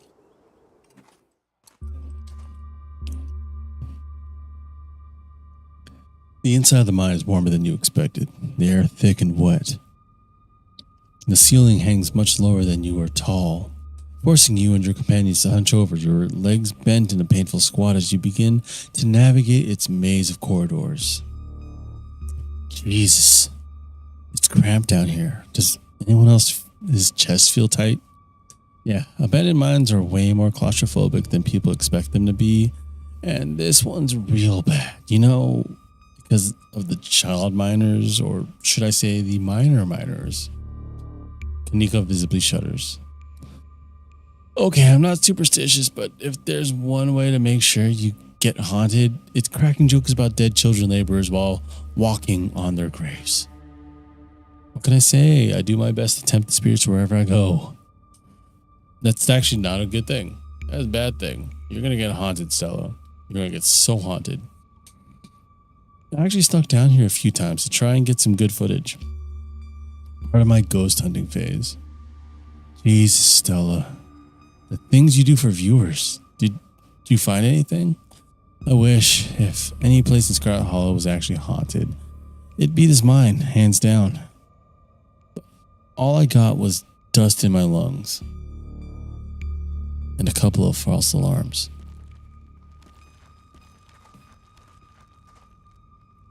The deeper you progress into the mine, the heavier the air becomes. Cold dust hangs in thick clouds around you, even though this place was abandoned over a century ago. Stella pauses as a sound rushes overhead. Oh my god, what was that? The mine's going to collapse and we're all going to die here, aren't we? Stella sighs longingly. That's just how wind sounds down here. You sound so disappointed. It just brings back memories of my last foray into these depths. Every time I thought I'd finally found a spooky ghost, there wound up being a very unghostly explanation. Like local wildlife, for instance. Stella turns her flashlight up toward an alcove overhead. Little bats. Those guys got me real good last time I was here alone. God. There are bats down here. I'm going to get rabies, aren't I? I'm going to get rabies and die in a mine collapse. It's a very specific way to die. But also, there's a chance of that where she is and what she's doing. You holding up okay, Neeks? Yeah, sorry. I'm just a little on edge. Kanika stopped mid-sentence by a thunderous knock, echoing from deeper in the mine. Okay, what was that? That was... I have no idea what that was. Did that sound like knocking to you guys? Okay, we're gonna go book smart there. Sounds like rock shifting somewhere deeper in the mine. We should be careful. Could be. Or maybe it's Tommy knockers. They're an old Cornish myth named for the knocking sound you can hear sometimes in mines right before they collapse. Stella! Some say the knocking is a warning, while others say it's the spirits themselves bringing down the mines. Not helpful. I'd love to spend some extra time poking around down here. Maybe it's got something to do with the mystery. The three of you are interrupted by a second, much less distant sound of a can being popped open. Okay, now that wasn't Tommy knockers. It came from this way. Follow me. And we're gonna go find Rosalina. These kids are in so much trouble. Follow. Follow, follow, follow. You breathe a sigh of relief as the tight passageways give way to a small cavern. A group of teens turn and stare at you with annoyance. What the hell are you all doing here? What the hell are you doing in here? You creeps. Are you stalking us? Yeah, creeps. I just said that, Alexis. If I wanted an echo, I'd yell into the Grand Canyon. No, I'm not threatening. Not this group.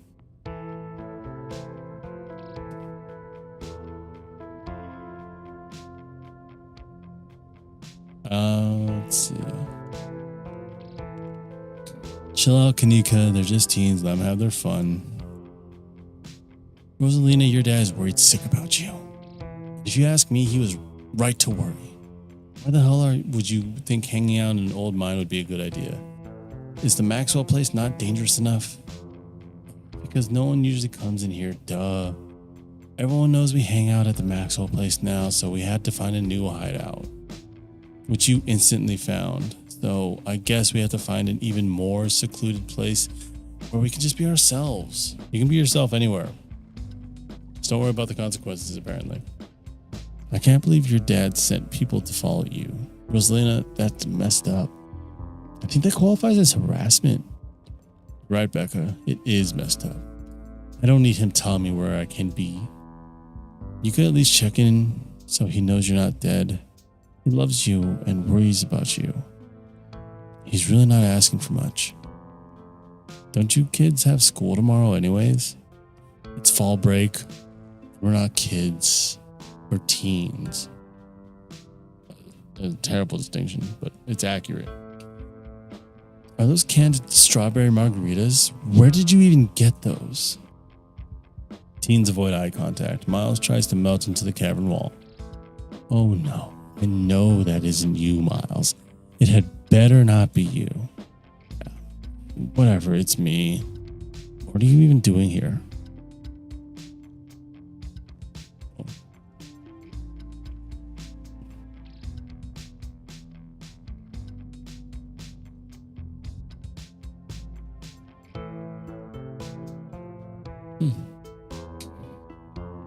Becca's right. Sounds to me like you're stalking and harassing and all that. You're supposed to be minding the store. It's not like anyone even comes in on Tuesdays. And Mom's there, so it's fine. I dart uncomfortably around the cavern as Kanika tears into her brother. It's not fine. It's extremely not fine. Why do I always have to be the responsible one? Do you know what I would give to be as carefree as you? I left school so that you would have a chance to live your life, and this is what you're doing with it? What would Dad think if he could see this? Stealing booze from the family store to dick around in an abandoned mine? Dad's dead, Kanika. But if he were here, he'd be disappointed you wound up being such a bossy jerk. Who cares if we're having canned margaritas somewhere nobody's supposed to bother us? Miles, don't try to insist around on your sister. You're down here drinking with kids as young as 13. That's messed up. Whatever. Hey, don't talk about us like we aren't here. Yeah, we can hear you. Alexis, don't butt in. I'm trying to make a point. We're perfectly capable of taking care of ourselves. We don't need a bunch of sad 20-somethings telling us where we can be or what we can do. Sad 20-somethings? Hey, I'm not sad. Where'd you get that idea? Running a clickbaity YouTube channel where you run around in the woods chasing nothing is extremely sad. Anyway, my dad is actually a foreman at this continuous mining facility, and he says they only abandoned this area because there wasn't enough coal left. Yeah, not because it was dangerous or anything. So we can hang out here anytime we want. Becca's dad's right, though. Check out how sturdy this place is. The teen with the beanie jumps up and slaps a strut on the ceiling, causing a mind collapse suddenly. Oh, was that the knocking were hearing earlier? One of these days I'll find a real Tommy knocker. My God, Zane, cut it out. Jumping up to hit stuff is extremely 8th grade. No offense, Rosalina. None taken. The other 8th graders are totally immature. Not like you, Rosalina. You're chill and smart too. All of you quiet. None of you are smart. This is serious. This isn't just a question of having fun. Miles, you could get in trouble if anyone found out what you've done. I hope this is the first time, but it is definitely the last. Let's get out of here before there's a cave-in or something someone gets denied. Tetanus? Tetanus. Kanika, you don't have to end their little party. We know Rosalina's safe. We can just stick around and keep an eye on them. And we can look for ghosts while we're at it. One of us could pop out here real quick and text Oscar to let him know that Rosalina's just out with her friends. You're just saying that to seem cool, so we stop making fun of your YouTube channel. That's not true, but I also think it's okay for teens to make bad decisions sometimes. Anyways, Rosalina isn't going anywhere. She's better off here than at home. Yeah, tell them about where you have to sleep, Rosalina. We've been living in the library for the past couple weeks. Dad says we can't stay at our house. They've got a hot plate and a couple cots in one of the back rooms. It's actually a pretty sick setup. No, it isn't, Zane. Rosalina deserves better. I'm sure Oscar had a good reason for that. He's a good guy and he cares about you, Rosalina. He thinks our house is haunted. Oh, wait, what? Stella's ears perk up. Hey, maybe content. Gotta make that content. It's such a bullshit excuse. I bet he couldn't afford it anymore and is lying to you to save face. What a coward. I don't think you can say that about other people's families. Isn't that like bullying or something? Shut up, Zane. Oh. He said it's haunted? I can't believe he didn't mention it to me. I could investigate. There's no ghost, Stella. It would be cool if there was, but Becca's right. I just wish he would be honest with me and tell me what's really going on. It's like he doesn't think I can handle it. I'm still a little kid.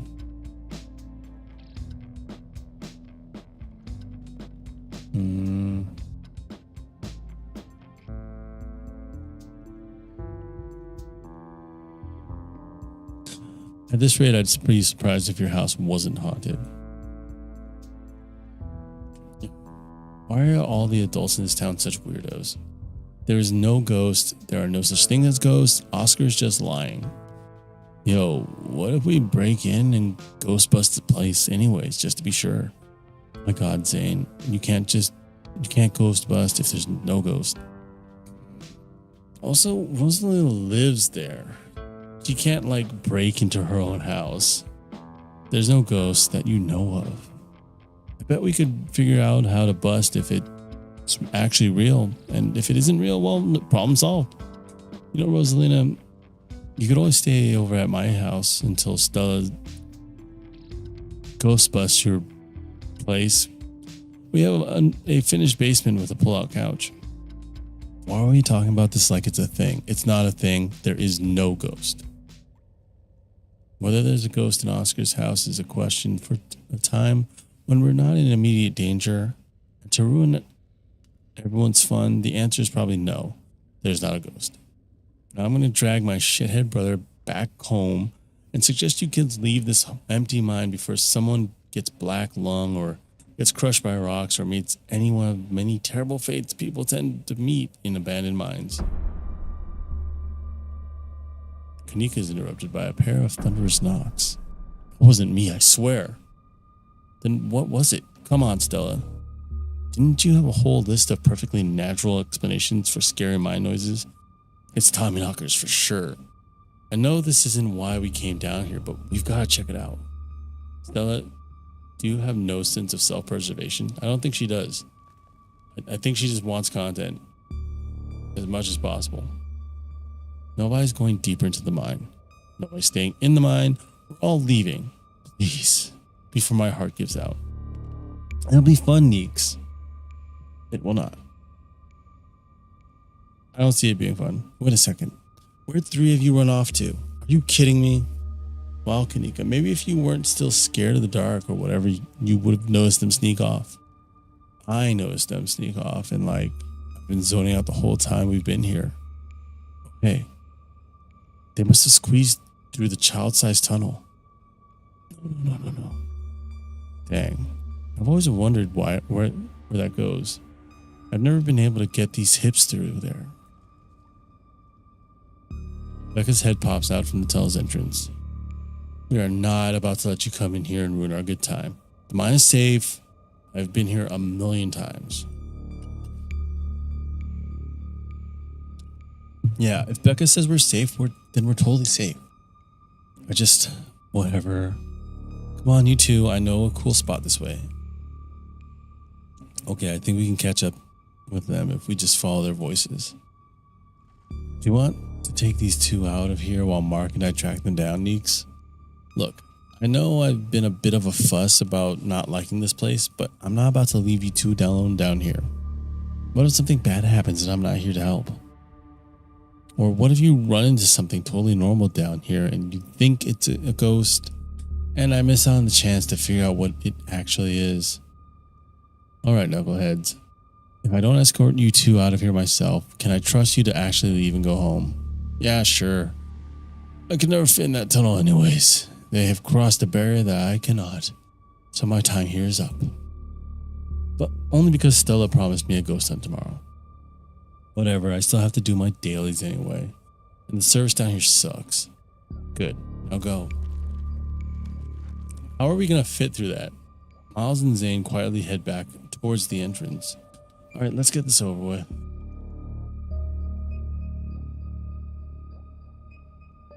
Yeah, let's go book smart. I've read a lot of stories about cave rescuers needing their own rescues. Are we biting off more than we can chew? Should we get some professionals down here? Please don't make me regret staying down here. Don't worry, you guys. It'll be fun and safe. You call everything fun and safe. And here I am, still in one piece.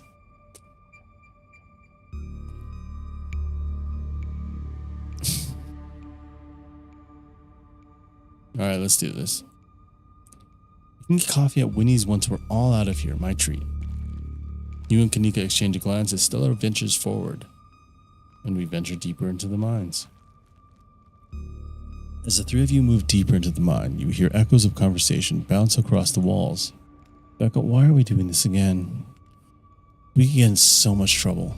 We're doing this because I'm not about to take life advice from a YouTuber and a dropout. Whoa, that is so uncalled for. I didn't drop out. I'm going back to vet school as soon as my family doesn't need me here. I don't know. I think Stella's kind of cool. Her videos are really neat. Oh, come on. She doesn't even have a proper sponsor. What kind of YouTuber doesn't have a sponsor? Most. I mean, not yet, but I'm in talks with Meat Rice, and I make plenty of ads and donations.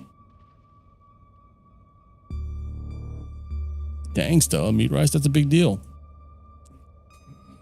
Thank you. It feels like a really big step for the channel. Are you okay, Kanika? Yeah, it's fine. I just can't believe we have to deal with that Becca girl slandering us while we're sticking our necks out for her. God, I hate her. Normally, I'd say she's just a kid, but wow. She doesn't have an uncanny ability to go right for the jugular. Let's just press on. I'm just going to walk right past you guys and keep going. Another knock closer interrupts your thoughts, followed by another, followed by another. Is it just me, or is that knocking coming from the same direction as those kids? Well,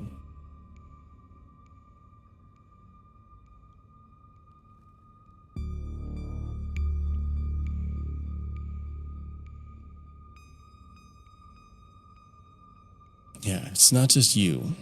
Okay, that knocking is starting to freak me out.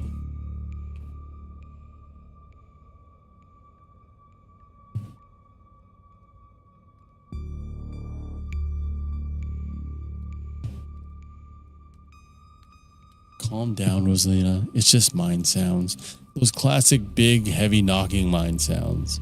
Did you guys see that? No, it was just a shadow. There's no reason to get freaked out.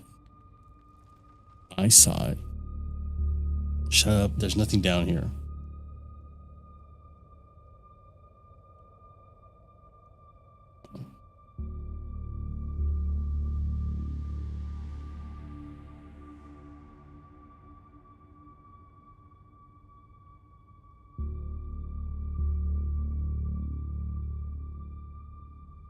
Stop trying to scare me.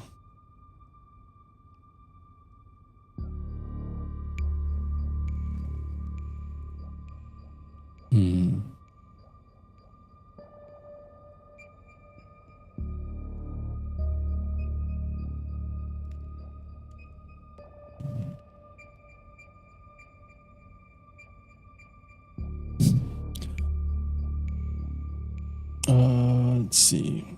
That sounds just the active mind echoing through the walls, right? Maybe. Nah, it's Tommy Knockers. I'm sure of it.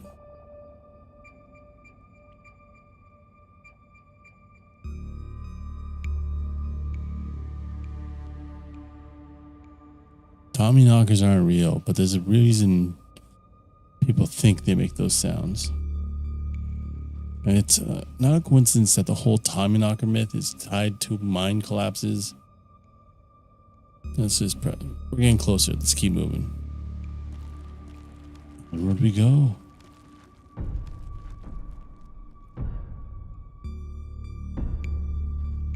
As you progress deeper into the mine, the knocking grows more frequent. It's still distant, but it's much louder than before. The tunnel ends abruptly in front of you. A century-old ladder is the only way forward. In the darkness beyond, you can still hear the echoes of terrified teens, their panicked arguing, bouncing down the pitch-black corridors. Well, it looks like the only way forward is that pit, and it's like there's somewhere down there. I've never been this far in. It looks like a death trap. Are you sure we should go down there? You can wait up here, Neeks. I don't think I can climb down and hold Gretchen. Alright, I'm not going to argue with you. That ladder looks older than all of us combined. Good luck. Alright, let's do this. Stella hoists herself over the edge and begins to climb down. We're going. Going for it.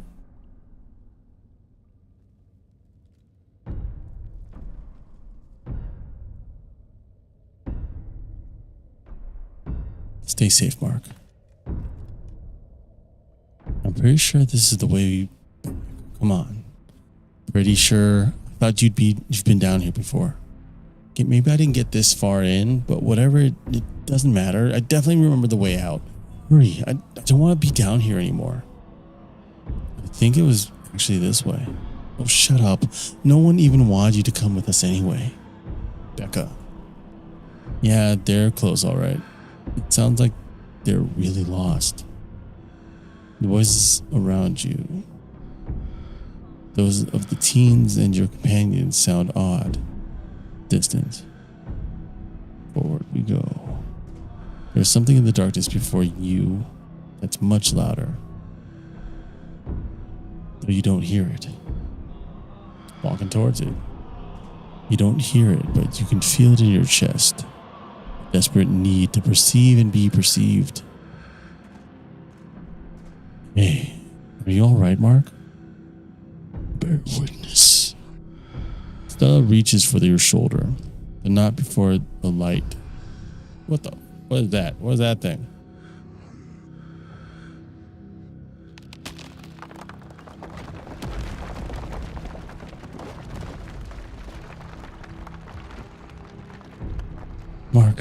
Mark, are you alright?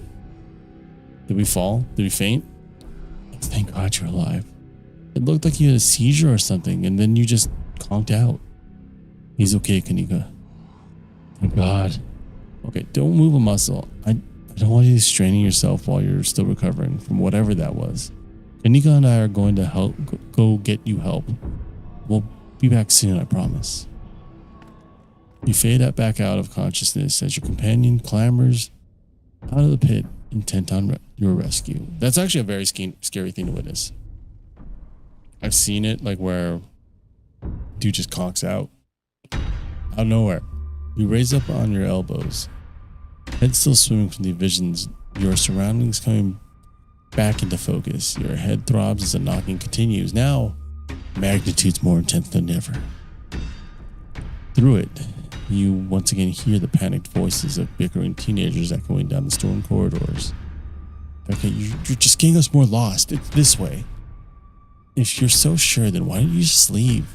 I can't believe I let Alexis talk me into inviting you in the first place. Becca, I'm just trying to help. I said go. Okay, I will. Alexis, you don't have to go with her. You know that, right? Pick a side, Alexis. I'm sure Becca knows where we're going. She wouldn't just lie. Sorry, Rosalina.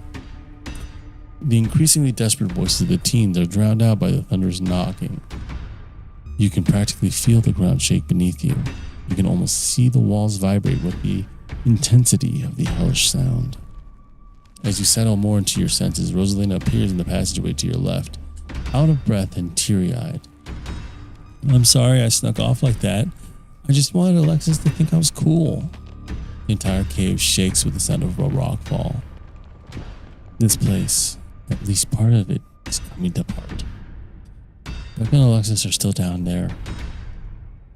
We can't just leave them here. I know which way they're going. They'll listen to you this time, I promise. Please, I don't want them to die. They'll be a hero. Heroes in mind collapses are just more bodies that need to be recovered. What's the worst that can happen? Everything turned out okay last night. Who's to say you can't scrounge up another win?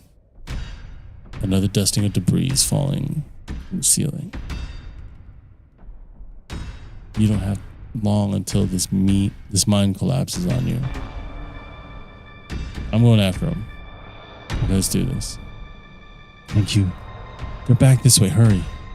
I wonder if I forget if you say just we're leaving, do they die? I'd assume they might go missing depending on what's about to happen. Follow her into the cave.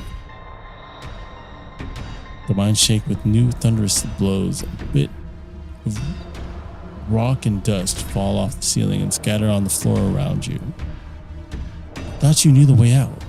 I thought you'd been down here a million times already. I was making it up, okay?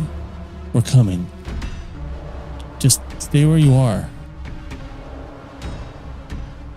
Rosalina, you came back. I'll die down here. Come on, the way out isn't far. We gotta go now. Okay. You quickly push your way back towards the entrance, pieces of fallen rock littering the path around you. As you reach the pit, you and Rosalina direct Becca and Alexis to the ladder. They start climbing. Let's get out of here. We got the people we needed. Why couldn't you just have listened to someone other than yourself, Becca? I'm sorry, okay? God. Keep going. You push forward. Your burning muscles give way to pure adrenaline. To your horror, you can see cracks forming on the walls of the tunnel.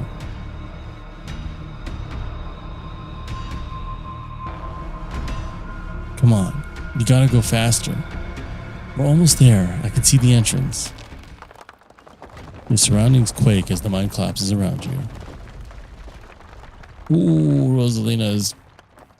And then the knocking fades and you feel safe, having arrived back at the entrance in one piece. What the fuck? What the fuck? Rosalina, are you okay? Clearly she's not okay, idiot. Shut up, Becca. It was your idea to go down there in the first place. This is your fault. This really hurts. Stella and Kanika pop their heads through the mine entrance. I think I hear voices in there. Oh my god. That is real bad. I don't think this happened the last time I played this. Rosalina, can you hear me? I'm gonna get you out of here, okay? Stella already called an ambulance. What that means, cops are gonna come. They're gonna know I was drinking. They're gonna know we went in there to drink, right? Becca, that doesn't matter. If my dad finds out, he'll kill me. He can't know. Becca squirms through the gap in the boards and scampers away. She ran. Don't worry about her, Rosalina. She's being an asshole. One of us should wait by the gate to make sure they can find us up here. I'm going to get Tabby. All right. I'll go down to the gate. Rosalina, I'm so sorry. I'll be back soon. We're going to get you out of here and you're going to be just fine, okay? Mark and Alexis will keep you safe until then. Am I going to die? Rosalina, don't say things like that.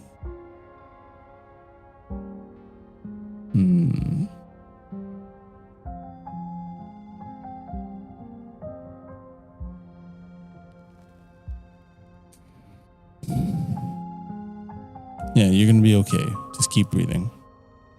Thanks, Mark. Rosalina's breath comes in quick, regular bursts. Don't make it. Tell my dad I'm sorry. I'm the one who has something to be sorry about. This is all me and Becca's fault. We never should have gone down there. It's not your fault. I went down there because I wanted to. Rosalina pauses, catching her breath. That's a very mature 13-year-old compared to all the other people in the story. Thank you, Mark. I'm glad everyone else made it out okay. Couldn't have done it without your help. Alexis is right. You're very mature for your age. It's true. Rosalina, you're really brave. Braver than I am. And smarter. If I hadn't stuck with Becca, maybe, I don't know, maybe it would have been different. It's just not fair that this happened to you. You're the nicest person I know. Rosalina? Still awake, just hurts like hell. Sorry, I shouldn't be pushing you to talk. I'll just hold your hand until they come back with help, okay? Alexis grabs Rosalina's hand. Tears streak down both their cheeks as you sit in silence together, waiting for the long, anxious moments to pass before help arrives. Some of the men are on their way with rock lifts. We'll get you out of there soon. Mark, I'll be having a word with you. They're over here, Earl. Jesus H. Christ. You weren't kidding about the emergency. There'll still be a bit for the ambulance. The nearest depot is over in Brevard, so it'll be at least another half hour. You heard the man. You have half an hour to get out of here. Get her out of there. Move it. Rosa, sweetie, I'm here. Dad, I'm sorry. I'm sorry. You don't have to be sorry. It's okay. We're all here. You can hang on, Rosalina. I know you can. Tabitha's men quickly get to work and manage to pull Rosalina out from the rubble just as the ambulance arrives. Sir, I'm afraid there's no space in the back. What do you mean I can't ride with her? You're better off driving behind us. We're headed to Brevard, so it's quite a ways. Is she going to be okay? She's going to make it, right? Please, God. Yes, sir. I promise you. We're going to do everything we can to keep her stable. Her vitals are looking good. Rosalina, my poor baby. I'll be there as fast as I can, okay? I promise you won't be alone. I love you, Dad. Paramedics load Rosalina into the back of the ambulance and drive off. Oscar approaches you off to the side as the police talk to Tabitha and her men. What the hell happened in there?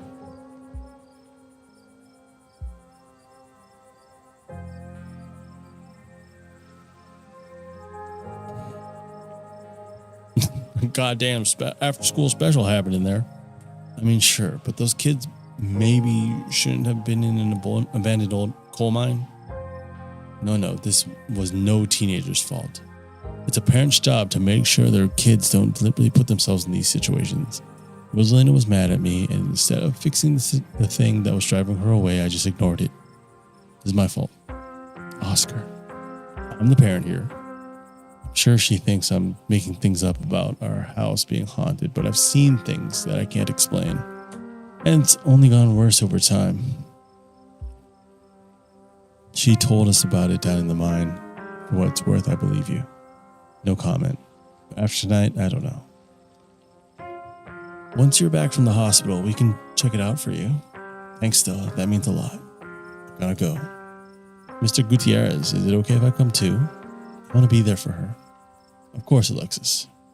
It'll be good for her to see a friendly face.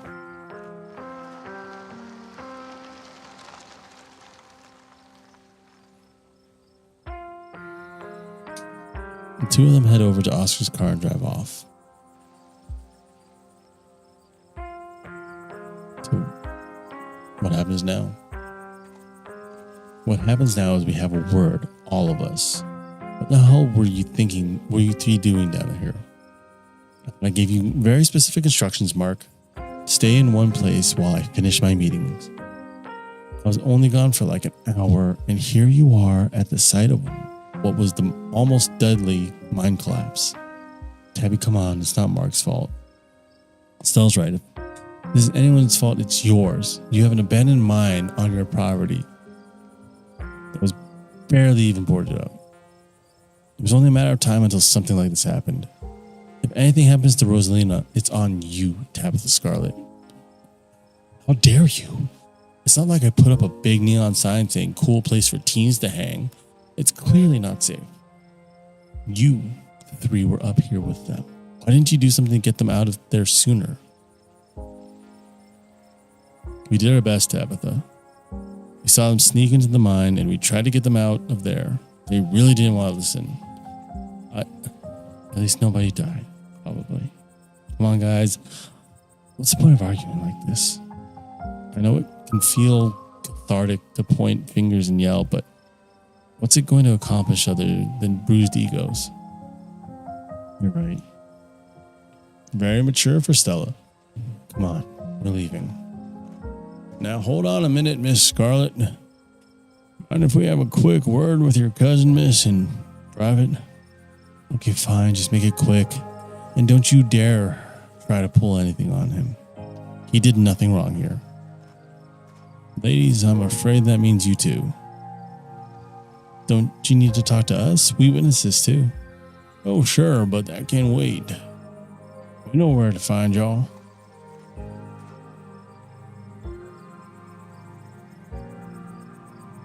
I'm Sheriff Hugby, and this is Deputy Derrickson. Pleased to make your acquaintance. Welcome to Scarlet Hollow. Hope this little accident hasn't colored your perception of this place. A lovely place to live in, if you ask me.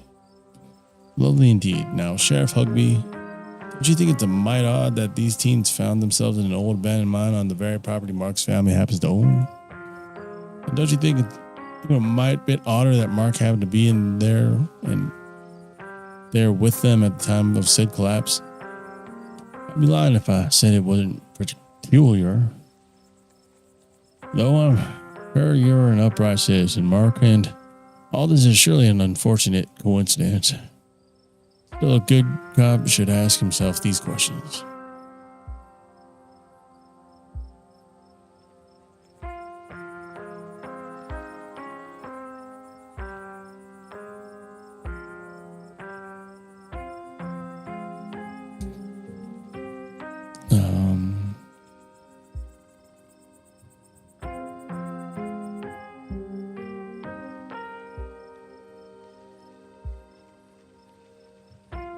We'll do this one. We saw some teens sneak into an abandoned mine, so we went after them.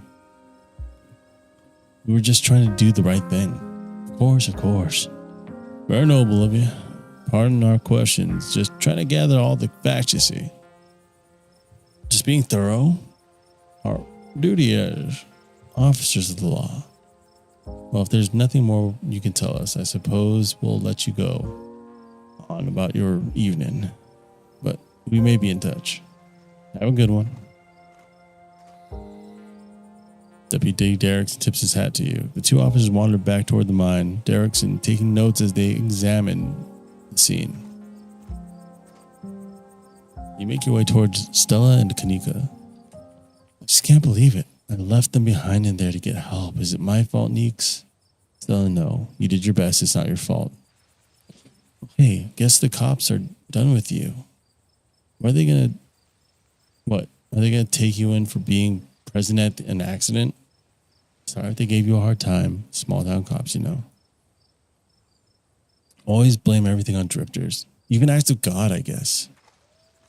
Excellent. You didn't get arrested. Now, come on, let's get back to the estate. I'd like to get some rest before I have to deal with the fallout of everything and that happened tonight. I'll see you tomorrow, okay, Mark? I'd really rather you didn't. If you're going to run around almost getting killed every night, keep my cousin out of it. Your cousin's an adult, Tabitha. He can make his own decisions. Not while he's under my roof. Come on, let's go. As if to illustrate her point, Tabitha grabs your arm, dragging you towards the car.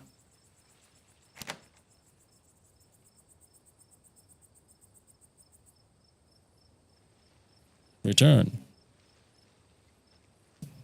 I'll text you when we're back.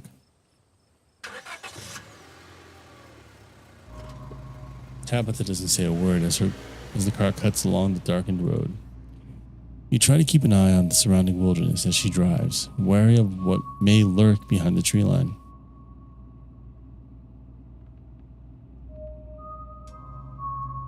We're just going to ride in silence. Your eyes wander back to the tree line as you and Tabitha sink back into silence.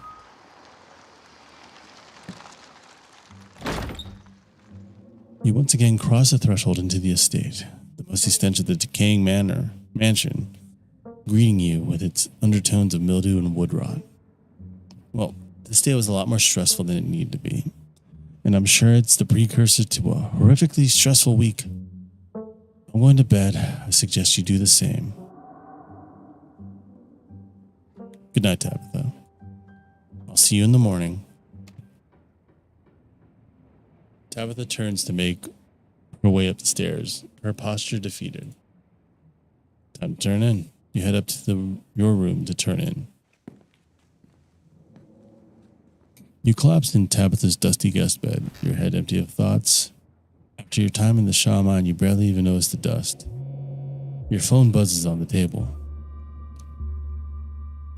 Y'all, these are those things, right? Kanika sends a picture of a pair of ditchlings by the side of the road. I saw them again too. Another picture this time. Them staring from a tree. What the fuck? These things are definitely not hairless monkeys or raccoons or whatever. I don't know what the hell they are. I guess there's more to them being here than the mind collapse. No way I'm sleeping tonight. You think about looking out the guest window, but at this point you're too exhausted to leave your bed. The adrenaline from this evening is finally wearing off, replaced by a creeping exhaustion that threatens to overwhelm you. Your limbs feel heavy, your eyelids slipping down over your eyes, even as you stare down at the ominous pictures on your phone. If it weren't for the pit of dread balling in your stomach, you would almost feel comfortable as you settle in between the covers, your tired bones sinking into the decrepit mattress.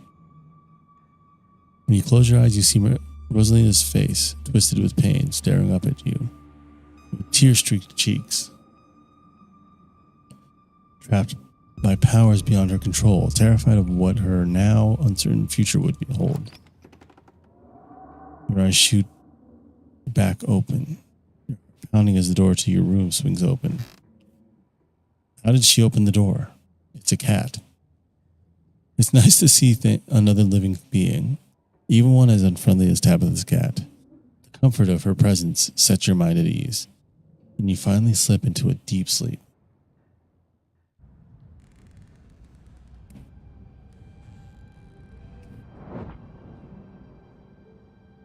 What is this? I do kind of like these animations. They did a good job of them. That didn't look like Tabitha.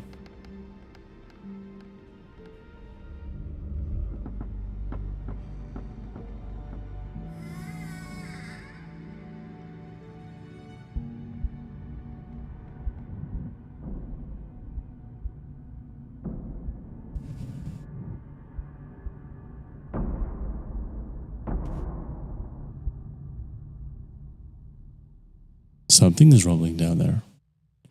Anyway, that's all the time I have for tonight. Thank you all for coming by, hanging out, checking the stream out. We will continue with this soon. Hopefully tomorrow. We'll see. If you want to find out, you know what to do. You've been on social media before. Have a good night and take care.